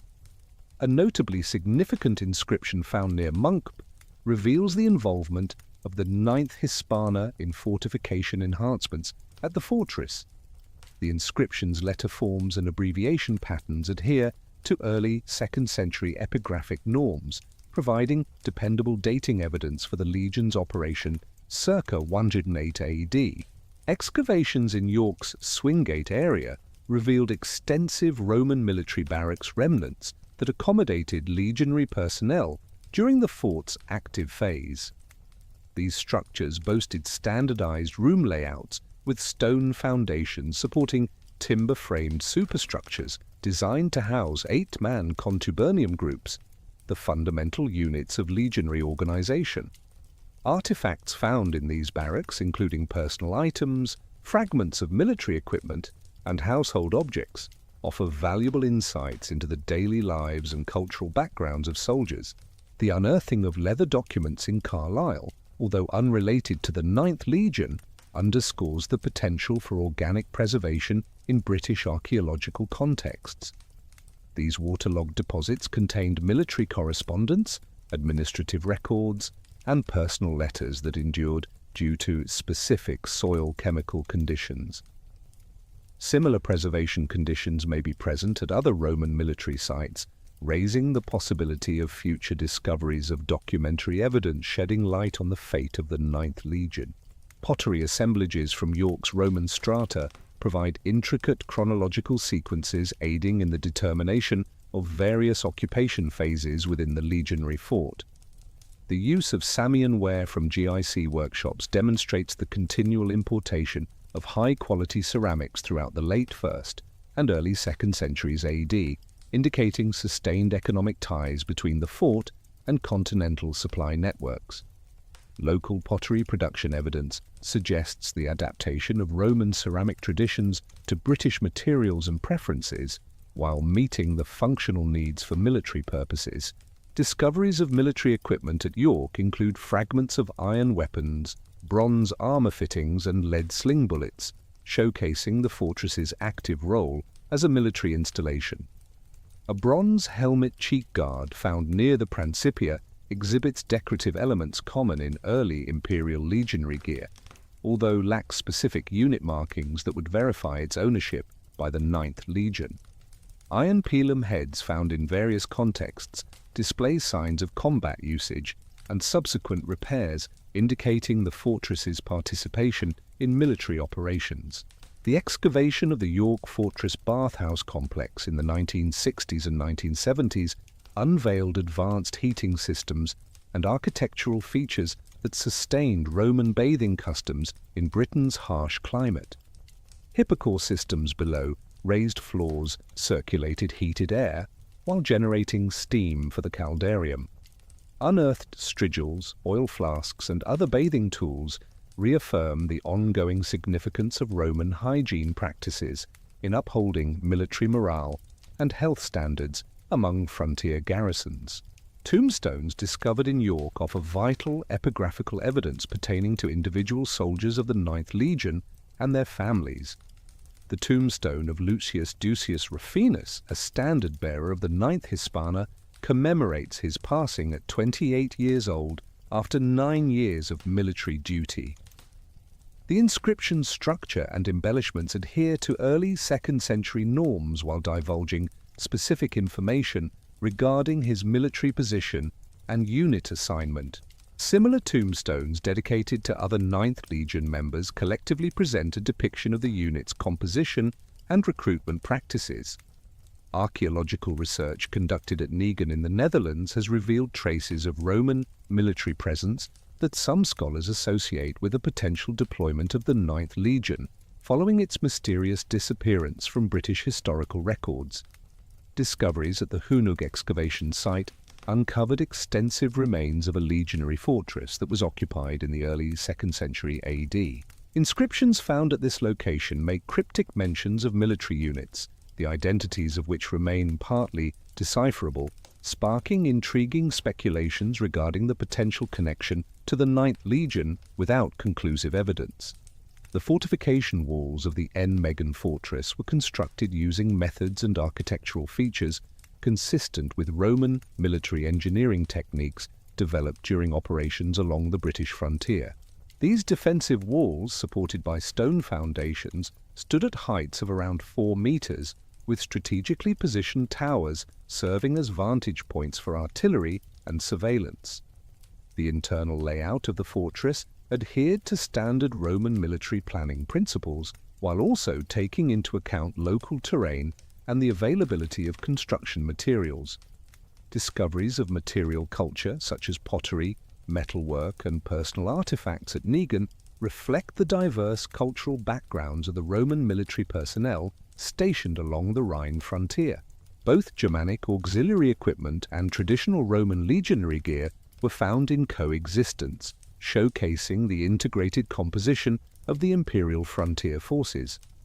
Despite these findings, the lack of distinctive markers within the artifact assemblages makes it challenging to definitively attribute them to specific legion units, as the standardization of Roman military equipment complicates unit identification solely based on material evidence. Recent excavations at the ancient site of Xanten Veta have contributed further insights into the organizational structure of the Rhine frontier military during the period coinciding with the disappearance of the 9th Legion from British records. The site encompasses the remnants of 2 sequential legionary fortresses, accompanied by a subsequent installation that dates back to the early 2nd century AD. Archaeological findings indicate a significant reorganization of military forces during this era, characterized by the arrival of fresh units to supplant previous garrisons. Various construction methodologies evolved to meet changing operational demands. The complexity of identifying specific legion arises from the uniformity evident in Roman military equipment and architectural design throughout the imperial era. Legionary equipment, fortress layouts, and building techniques adhered to standardized regulations across the empire, resulting in considerable uniformity across diverse regions and historical epochs. While this standardization underscores Roman administrative efficiency, it poses a challenge for archaeologists seeking to attribute remains to particular military units in the absence of explicit epigraphic evidence.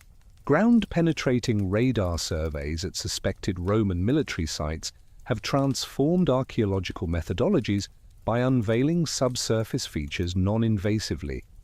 These surveys can reveal foundational structures, defensive installations, and subterranean edifices with potential relevance to investigations concerning the 9th Legion. However, interpreting radar data necessitates caution, followed by subsequent excavations to confirm initial insights and retrieve datable artifacts that offer chronological insights. Metal detector surveys conducted across northern England have unearthed a plethora of Roman military relics, including weaponry, personal effects, and ornamental items possibly linked to the activities of the 9th Legion. Systematic documentation of artifact locations helps informing distribution patterns that aid in understanding Roman military strategies and movements.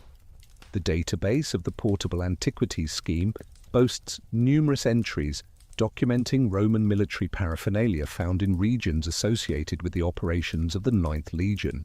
Nevertheless, attributing specific units remains challenging in the absence of corroborative inscriptions. Environmental archaeology methods provide further understanding of the conditions prevailing at Roman military sites during the operational tenure of the 9th Legion. Analysis of pollen at fortress sites reveals local vegetation patterns and agricultural activities that supported military garrisons. Assemblages of animal bones indicate dietary practices and economic connections between military installations and nearby civilian populations. These environmental insights establish context for understanding military life and occasionally offer timestamps for site occupation periods. Scientific examination of Roman building materials has unveiled details about construction methods, resource acquisition, and architectural advancements at military sites linked with the 9th Legion. X-ray fluorescence analysis of bronze artifacts can disclose metal origins and manufacturing methods, while petrographic analysis of stone materials unveils quarry locations and transportation networks. These scientific methods provide objective data that complement conventional archaeological interpretations. Isotopic analysis of human skeletal remains from Roman military context provides insights into recruitment trends and the geographical backgrounds of legion personnel. Strontium isotopes in tooth enamel indicate childhood residence locations, and oxygen isotopes offer information about climate conditions in areas where individuals grew up. These techniques have shed light on the varied geographical origins of Roman military personnel, confirming literary accounts of recruitment practices. Challenges in conservation pose threats to the preservation of archaeological evidence pertinent to Ninth Legion studies. Urban development pressures in cities like York endanger archaeological deposits, but also present opportunities for rescue excavations that may reveal new evidence. The impacts of climate change on archaeological sites include increased erosion, flooding, and temperature fluctuations that hasten artifact decay. Modern conservation techniques aid in preserving unearthed materials, while digital recording methods ensure enduring documentation of archaeological contexts. Database integration initiatives amalgamate archaeological, epigraphic, and numismatic evidence to forge comprehensive records of Roman military presence across various geographical regions and historical periods. The H. Heileber epigraphic database contains numerous inscriptions referencing Roman military units, while archaeological databases document physical artifacts discovered through excavation. By cross-referencing these databases, researchers can identify trends and relationships that may shed light on the movements and fate of the Ninth Legion. Experimental archaeology initiatives have recreated Roman military gear and building methods to enhance comprehension of the practical aspects of legionary life and operations.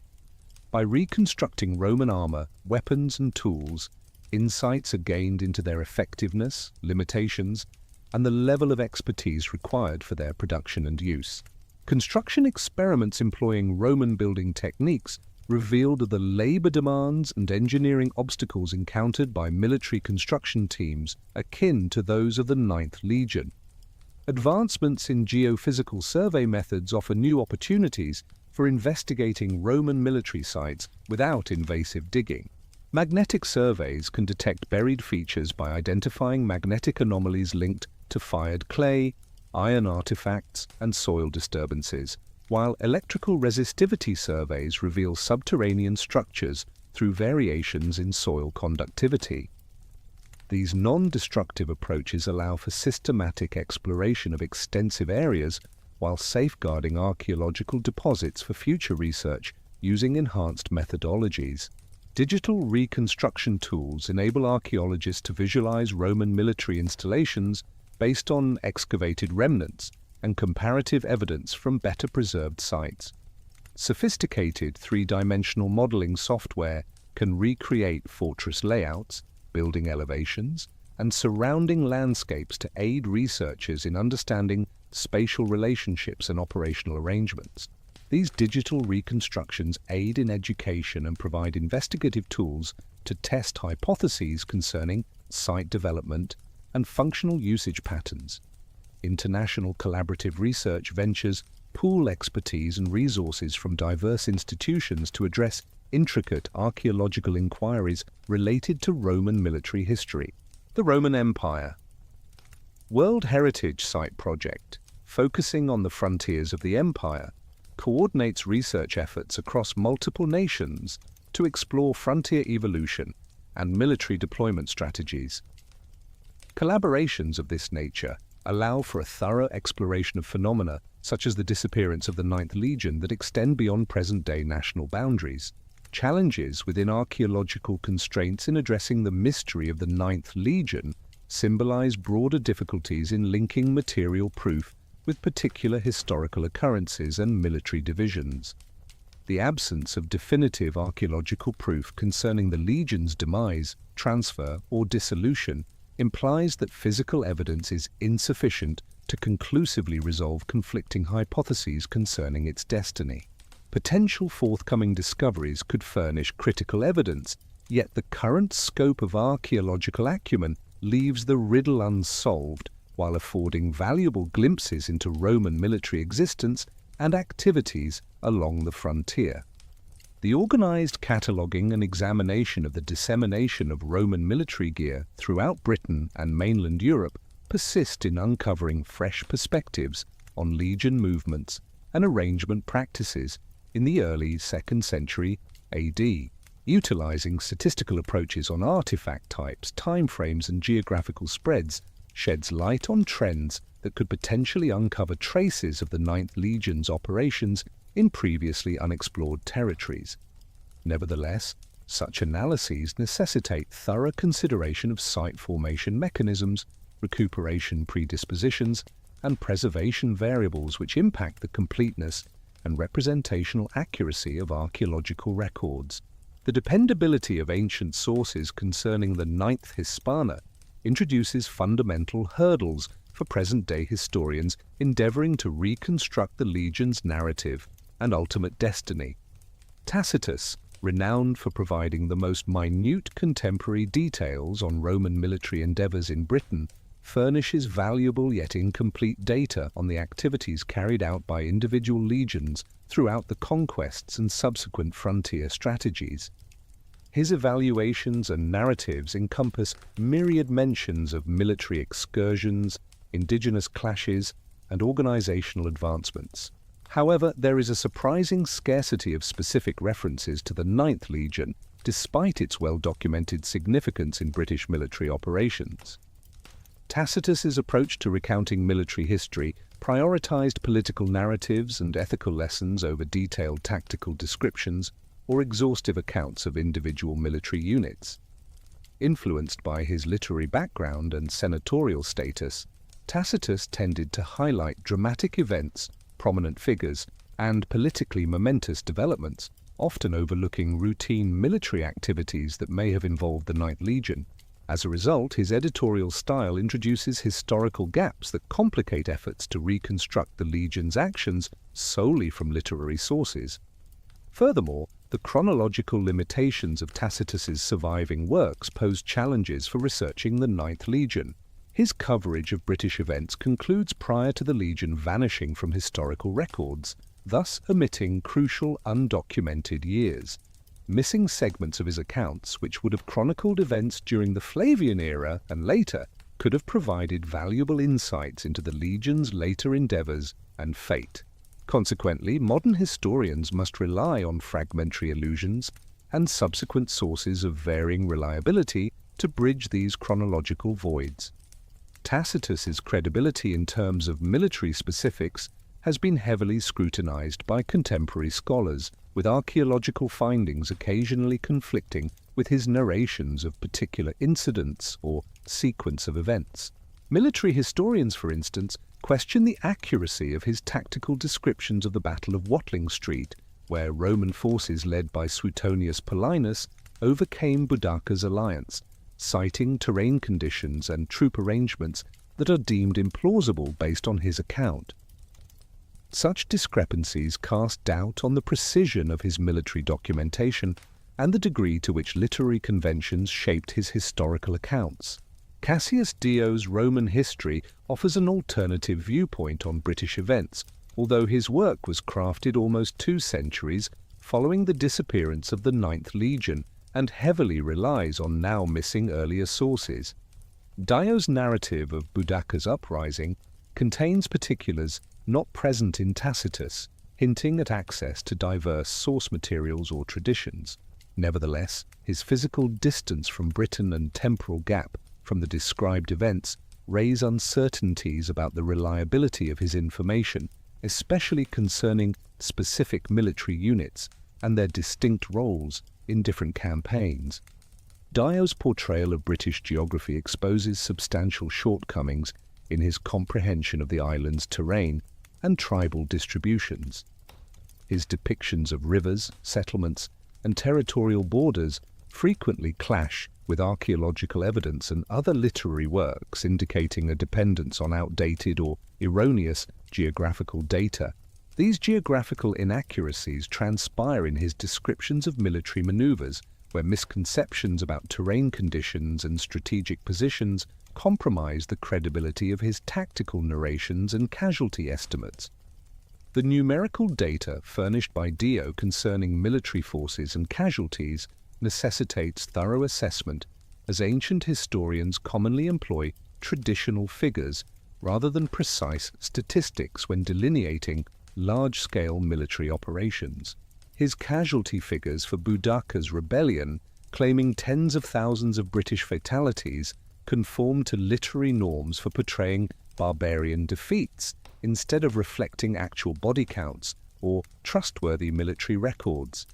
Such customary numbers impede the evaluation of the genuine scope of events and their impact on specific military units like the Ninth Legion.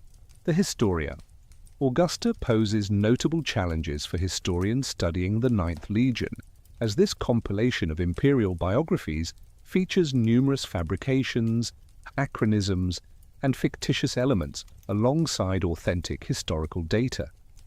During the late 3rd and early 4th centuries AD, the collective authors of a particular work had access to earlier sources but frequently integrated fabricated details, speeches, and documents to amplify the dramatic impact of their narrative. To discern genuine information from imaginative embellishments, thorough cross-referencing with alternative sources and archaeological findings is essential.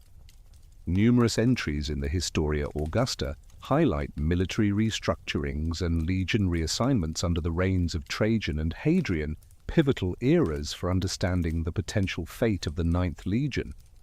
However, the specific particulars concerning these restructurings often lack corroboration in other sources, casting doubt on their accuracy. The author's proclivity for inventing plausible administrative specifics presents challenges when assessing claims regarding legion movements or disbandments during this time frame. The reliability issues inherent in the Historia Augusta's accounts extend to its portrayal of British affairs, where the authors reveal limited familiarity with the province's geography, tribal organizations, and military past. Citations of British military campaigns and governmental alterations frequently contain chronological inaccuracies or geographical impossibilities, indicating the author's reliance on muddled or distorted source materials.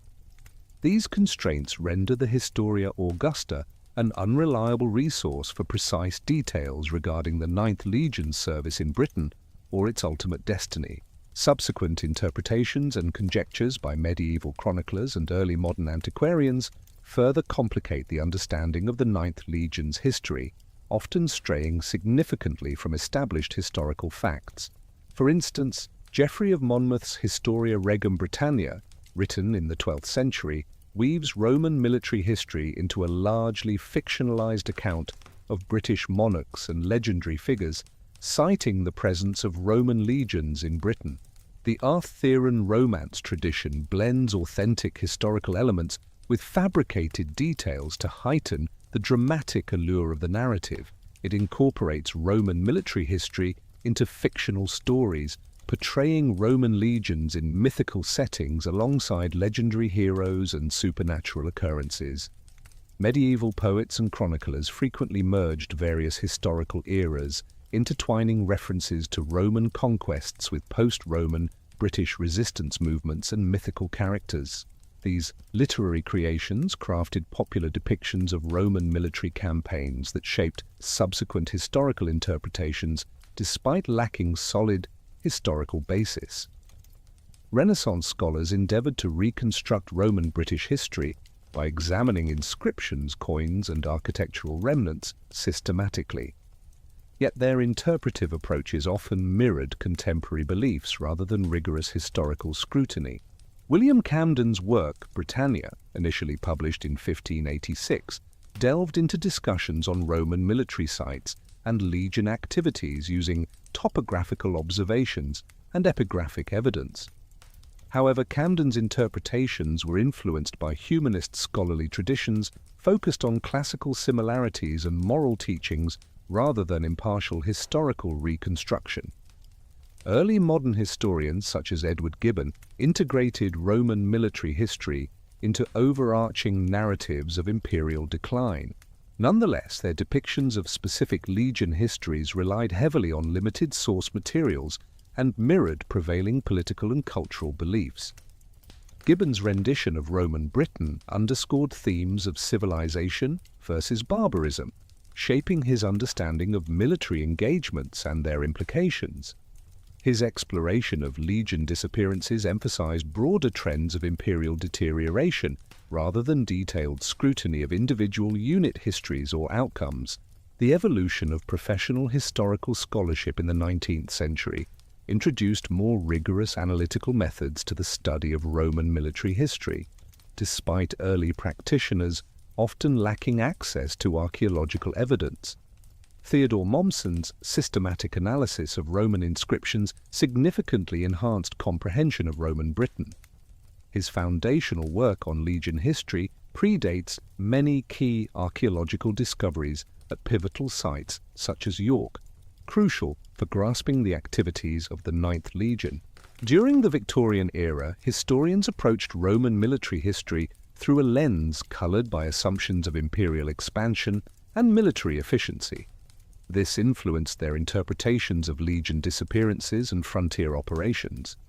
Their focus on military glory and imperial accomplishments led them to prefer dramatic explanations, such as heroic last stands or catastrophic battles against barbarian forces, for events like the Ninth Legion's disappearance.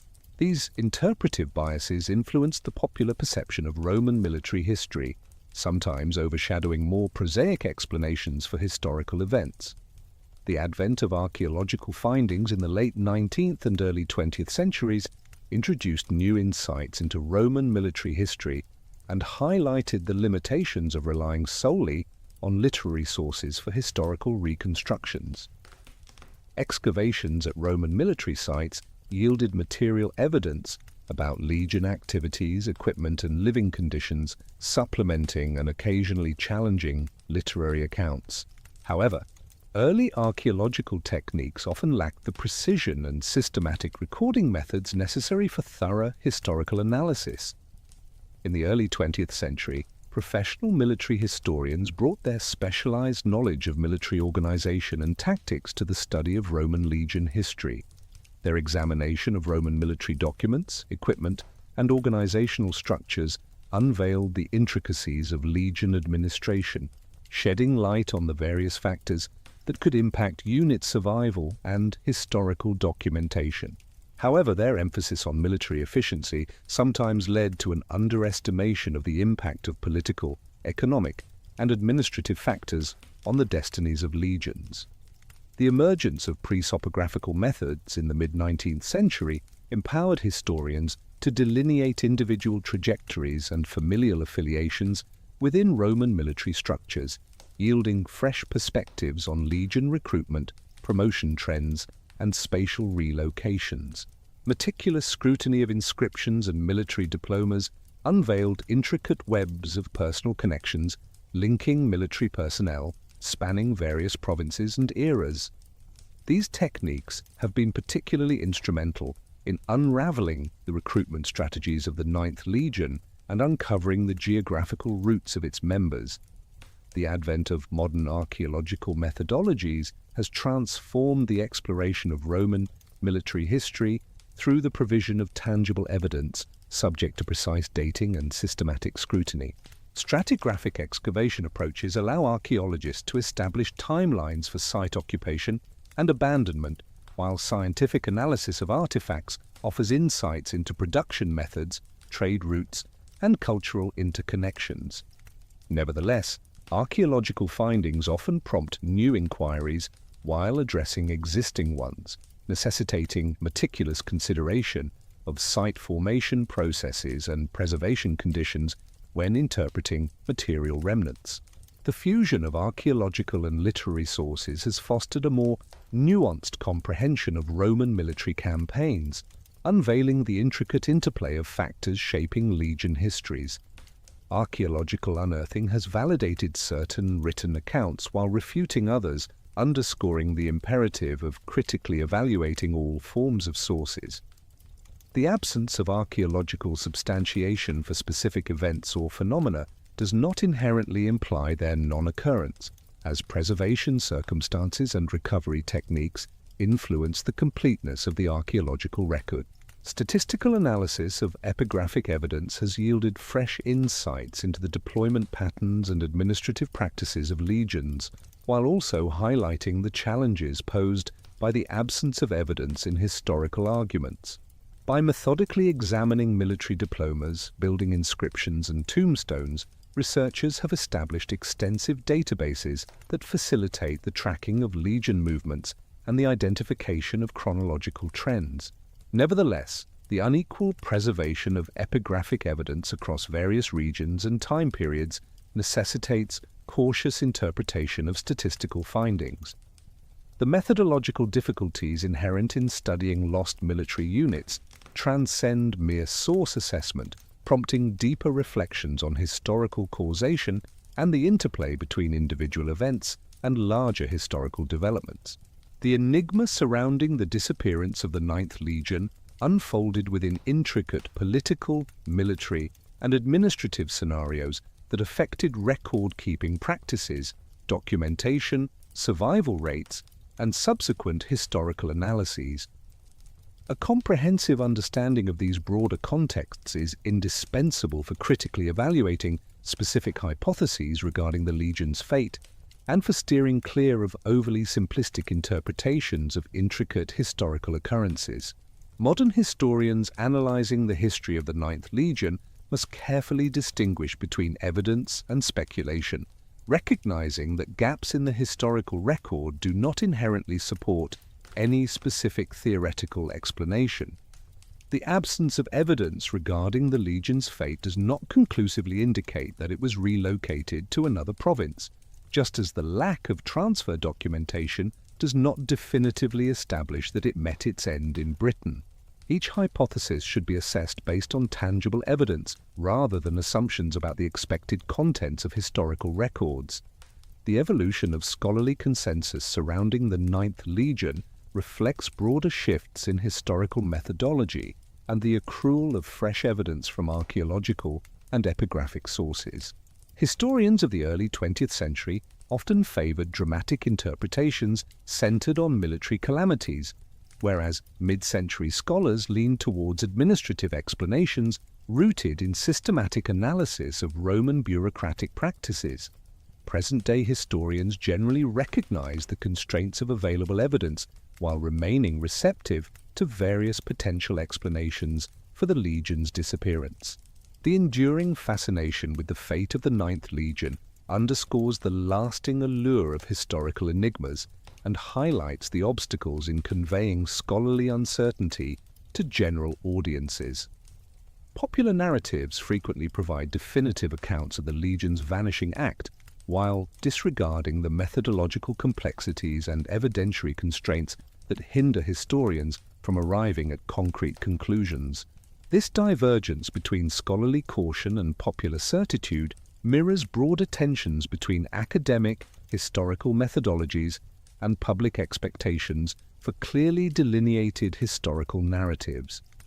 The interdisciplinary nature of contemporary Roman military studies has united historians, archaeologists, epigraphists, and experts in related fields to unravel intricate queries about the Legion's history as an imperial military unit. Collaborative research initiatives have yielded a more holistic comprehension of Roman military activities while underscoring the necessity for ongoing investigations utilizing diverse methodological approaches. The disappearance of the Ninth Legion is a subject of ongoing research, leading to the formulation of new hypotheses and analytical methods. Current scholarly viewpoints on the fate of the IXth Hispana reflect the advanced methodology of Roman military studies, while also highlighting the challenges posed by incomplete historical sources. Many contemporary historians dismissed the theory of a large-scale massacre that was widely popular in the 20th century, citing the lack of archaeological evidence to support such a catastrophic event leading to the annihilation of an entire legion. Although excavations in northern Britain have revealed evidence of localized conflicts and sporadic Roman setbacks, there remains a notable absence of the extensive battlefield remains that would be expected from the destruction of a legion. While the transfer theory is gaining traction among experts, definitive confirmation faces substantial evidential obstacles. Recent analysis of fragmented inscriptions from the Rye and Danube frontier provinces has uncovered potential references to the 9th Legion's presence in a continental context during the early 2nd century AD. However, these inscriptions are incomplete, with damaged surfaces and abbreviated unit designations allowing for multiple interpretations. Scholarly debate surrounds an inscription from Negan, with differing interpretations suggesting either the 9th Legion or different military units altogether. The credibility of administrative dissolution theories has increased through the systematic study of Hadrianic military reforms and their effects on legionary structure across the empire. Documentary evidence from various provinces indicates significant military reorganizations took place during Hadrian's reign. These reorganizations included consolidating smaller units, transferring personnel between legions, and streamlining organizational structures. The 9th Legion, known for its specialized frontier warfare skills developed during its extensive service in Britain, potentially faced operational changes due to Hadrian's defensive consolidation policies. Recent discoveries shed light on the Legion's later years and pose new questions. An inscription uncovered at Carlisle in 2009 hints at the 9th Legion's involvement in construction projects around 120 AD, extending beyond the previously believed end date of 108 AD.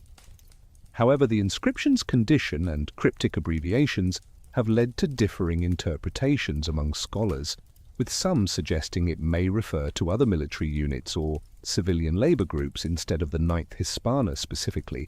The distribution of references to the late 9th Legion presents intriguing patterns that challenge conventional theories regarding the fate of the unit. While York was a key hub of 9th Legion activities until 108 AD, inscriptions discovered in other British locations indicate ongoing operations beyond the fortress's immediate surroundings.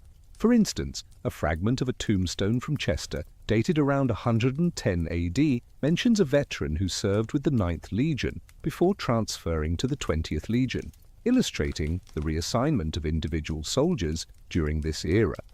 New numismatic evidence offers additional insights into the timeline of the Legion's disappearance. Coin collections from York and other sites linked to the 9th Legion show continuous deposition well into the early 2nd century AD without evidence of a sudden halt or widespread destruction. The coins also reveal alterations in circulation patterns that may indicate changes in military deployment or administrative reorganization, impacting the site's economic connections with broader imperial networks.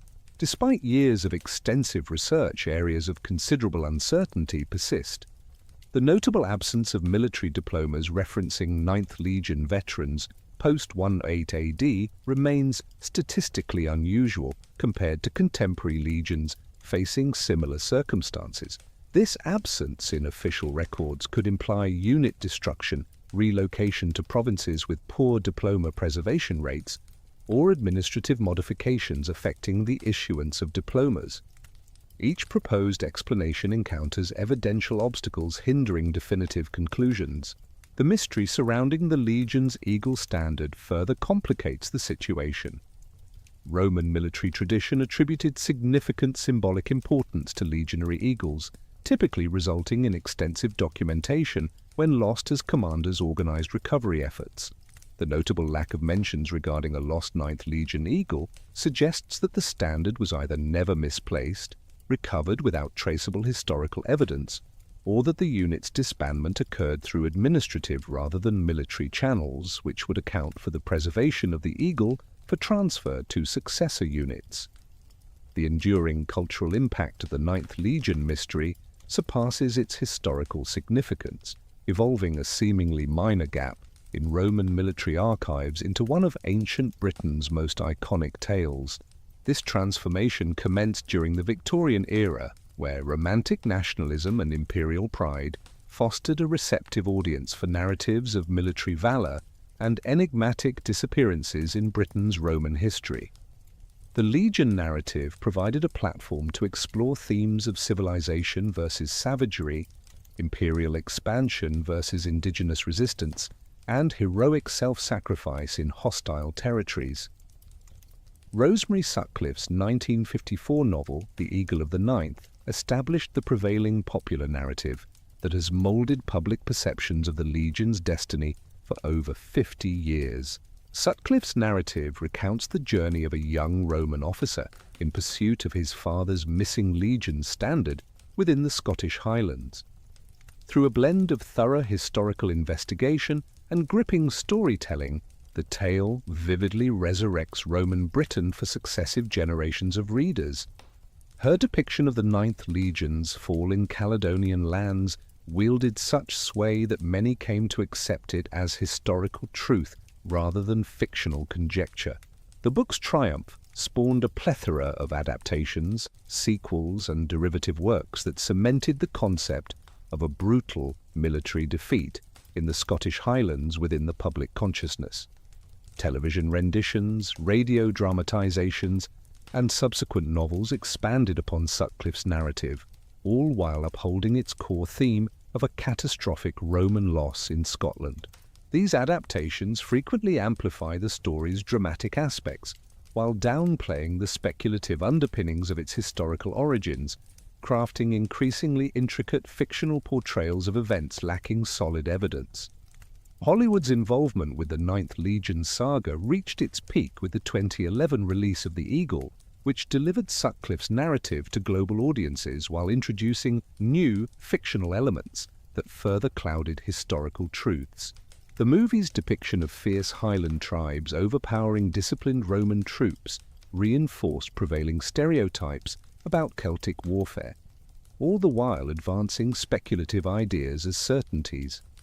Its commercial success underscored the enduring allure of the Lost Legion saga, perpetuating misconceptions about Roman military history and Romano-British relationships. The impact of popular fiction on public interpretations of the Ninth Legion transcends entertainment, permeating educational realms where fictionalized accounts often carry more weight than scholarly research. School curricula commonly incorporate allusions to the Lost Legion as historical fact, while museum exhibitions and heritage site interpretations at times intermingle speculative notions with verified information without clear distinctions. The blending of fiction and history gives rise to persistent misconceptions that professional historians grapple with in scholarly publications that have limited popular reach. Documentary productions have endeavored to close the gap between academic scholarship and public interest, yielding mixed outcomes.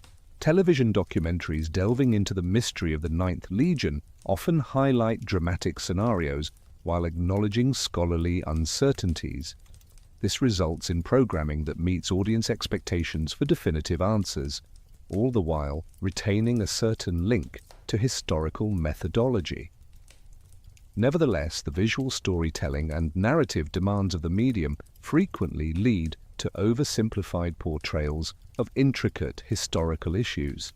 The legend of the Legion has become ingrained in British cultural identity as a fundamental narrative regarding Romano-British relations and the boundaries of imperial authority. Visitor attractions throughout northern England and Scotland promote affiliations with the Lost Legion, often presenting speculative hypotheses as established truths to enrich the visitor experience. Heritage sites along Hadrian's Wall routinely reference the disappearance of the Ninth Legion in the context of the wall's construction, although scholarly consensus increasingly questions direct correlations between these occurrences. The mystery's impact extends to contemporary military culture, where the tale of the Ninth Legion functions as a cautionary anecdote about the perils of overextension and the significance of maintaining communication with isolated units. Military strategists frequently utilize the disappearance as a case study in operational planning and risk management. Although these applications lean more heavily on fictional reconstructions than historical evidence, the fate of the Legion has evolved into a metaphor for military units vanishing in hostile territories. inspiring mentions in modern military literature and strategic analyses. Academic symposiums solely dedicated to Roman military history routinely include sessions on the Ninth Legion, showcasing sustained scholarly interest while highlighting the challenge of deriving fresh insights from limited evidence. These gatherings bring together experts in epigraphy, archaeology, military history, and related disciplines to exchange research discoveries and engage in debates over interpretive methodologies. However, the conferences also demonstrate the self-perpetuating nature of the mystery, as scholarly attention at times surpasses the historical importance of the questions under investigation. The broader themes embodied in the mystery of the Ninth Legion shed light on foundational aspects of Roman imperial history that extend well beyond the fate of a singular military unit. The disappearance took place during a pivotal phase of frontier consolidation, as Rome shifted from aggressive expansion to defensive stabilization along established borders. This transition necessitated extensive military reorganization, administrative restructuring, and strategic realignment that impacted legionary deployments empire-wide. The challenges of frontier management highlighted by the Ninth Legion's service in Britain unveil the intricacies of Roman territorial control in border regions where military expenses often outweighed economic benefits. The Legion's activities in Scotland showcased both the military capabilities and limitations of the Romans when confronting determined opposition in rugged terrain. The decision to retreat from advanced positions reflected the practical acknowledgement that certain territories could not be effectively integrated into the imperial system, regardless of military victories in isolated conflicts. The organizational patterns within the Ninth Legion's history mirror broader changes in Roman army structure during the shift from the Principate to the Dominate. Recruitment within the Legion evolved from predominantly Italian personnel in the Republican era to increasingly include provincial soldiers who brought varied cultural backgrounds and local expertise to Roman military service. This transformation influenced unit cohesion, operational effectiveness, and record-keeping practices in ways that impacted the preservation of historical documents. The administrative systems governing Legion operations in the early 2nd century AD underwent significant transformations that affected record-keeping practices and document survival. Hadrian's administrative reforms standardized procedures across provinces while eliminating redundant bureaucratic frameworks that had arisen during the period of conquest. The modifications could have led to gaps in military records, complicating efforts to reconstruct Legion histories for this period of transition. Prospects for unraveling the enigma of the Ninth Legion heavily rely on future archaeological findings and technological breakthroughs that may introduce fresh types of evidence. Ongoing ground-penetrating radar surveys are unveiling previously undiscovered Roman military sites in northern Britain and continental Europe, presenting opportunities for uncovering installations that could hold clues related to the Ninth Legion. Yet identifying these sites necessitates subsequent excavation and analysis, a process that could span several decades for completion and interpretation. Integration initiatives within databases that amalgamate archaeological, epigraphic, and numismatic data from various countries present promising strategies for detecting trends in Roman military deployments that could shed light on the Ninth Legion's movements. Utilizing digital humanities methodologies permits structured examination of extensive datasets that might unveil connections imperceptible through traditional research methods. Nevertheless, these strategies demand substantial international collaboration and the establishment of standardized recording protocols, which are still in progress. With the continuous development of new archaeological methods, the spectrum of evidence for Roman military research is broadening.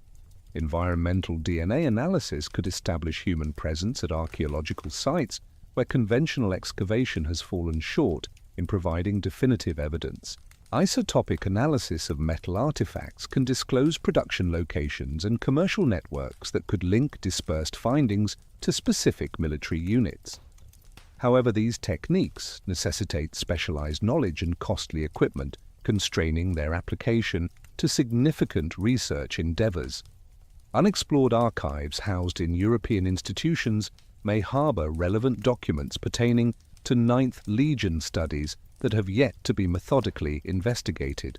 Medieval monastery libraries, civic archives, and private collections sometimes safeguard ancient inscriptions, manuscript references, or early modern antiquarian annotations with the possibility of offering novel insights.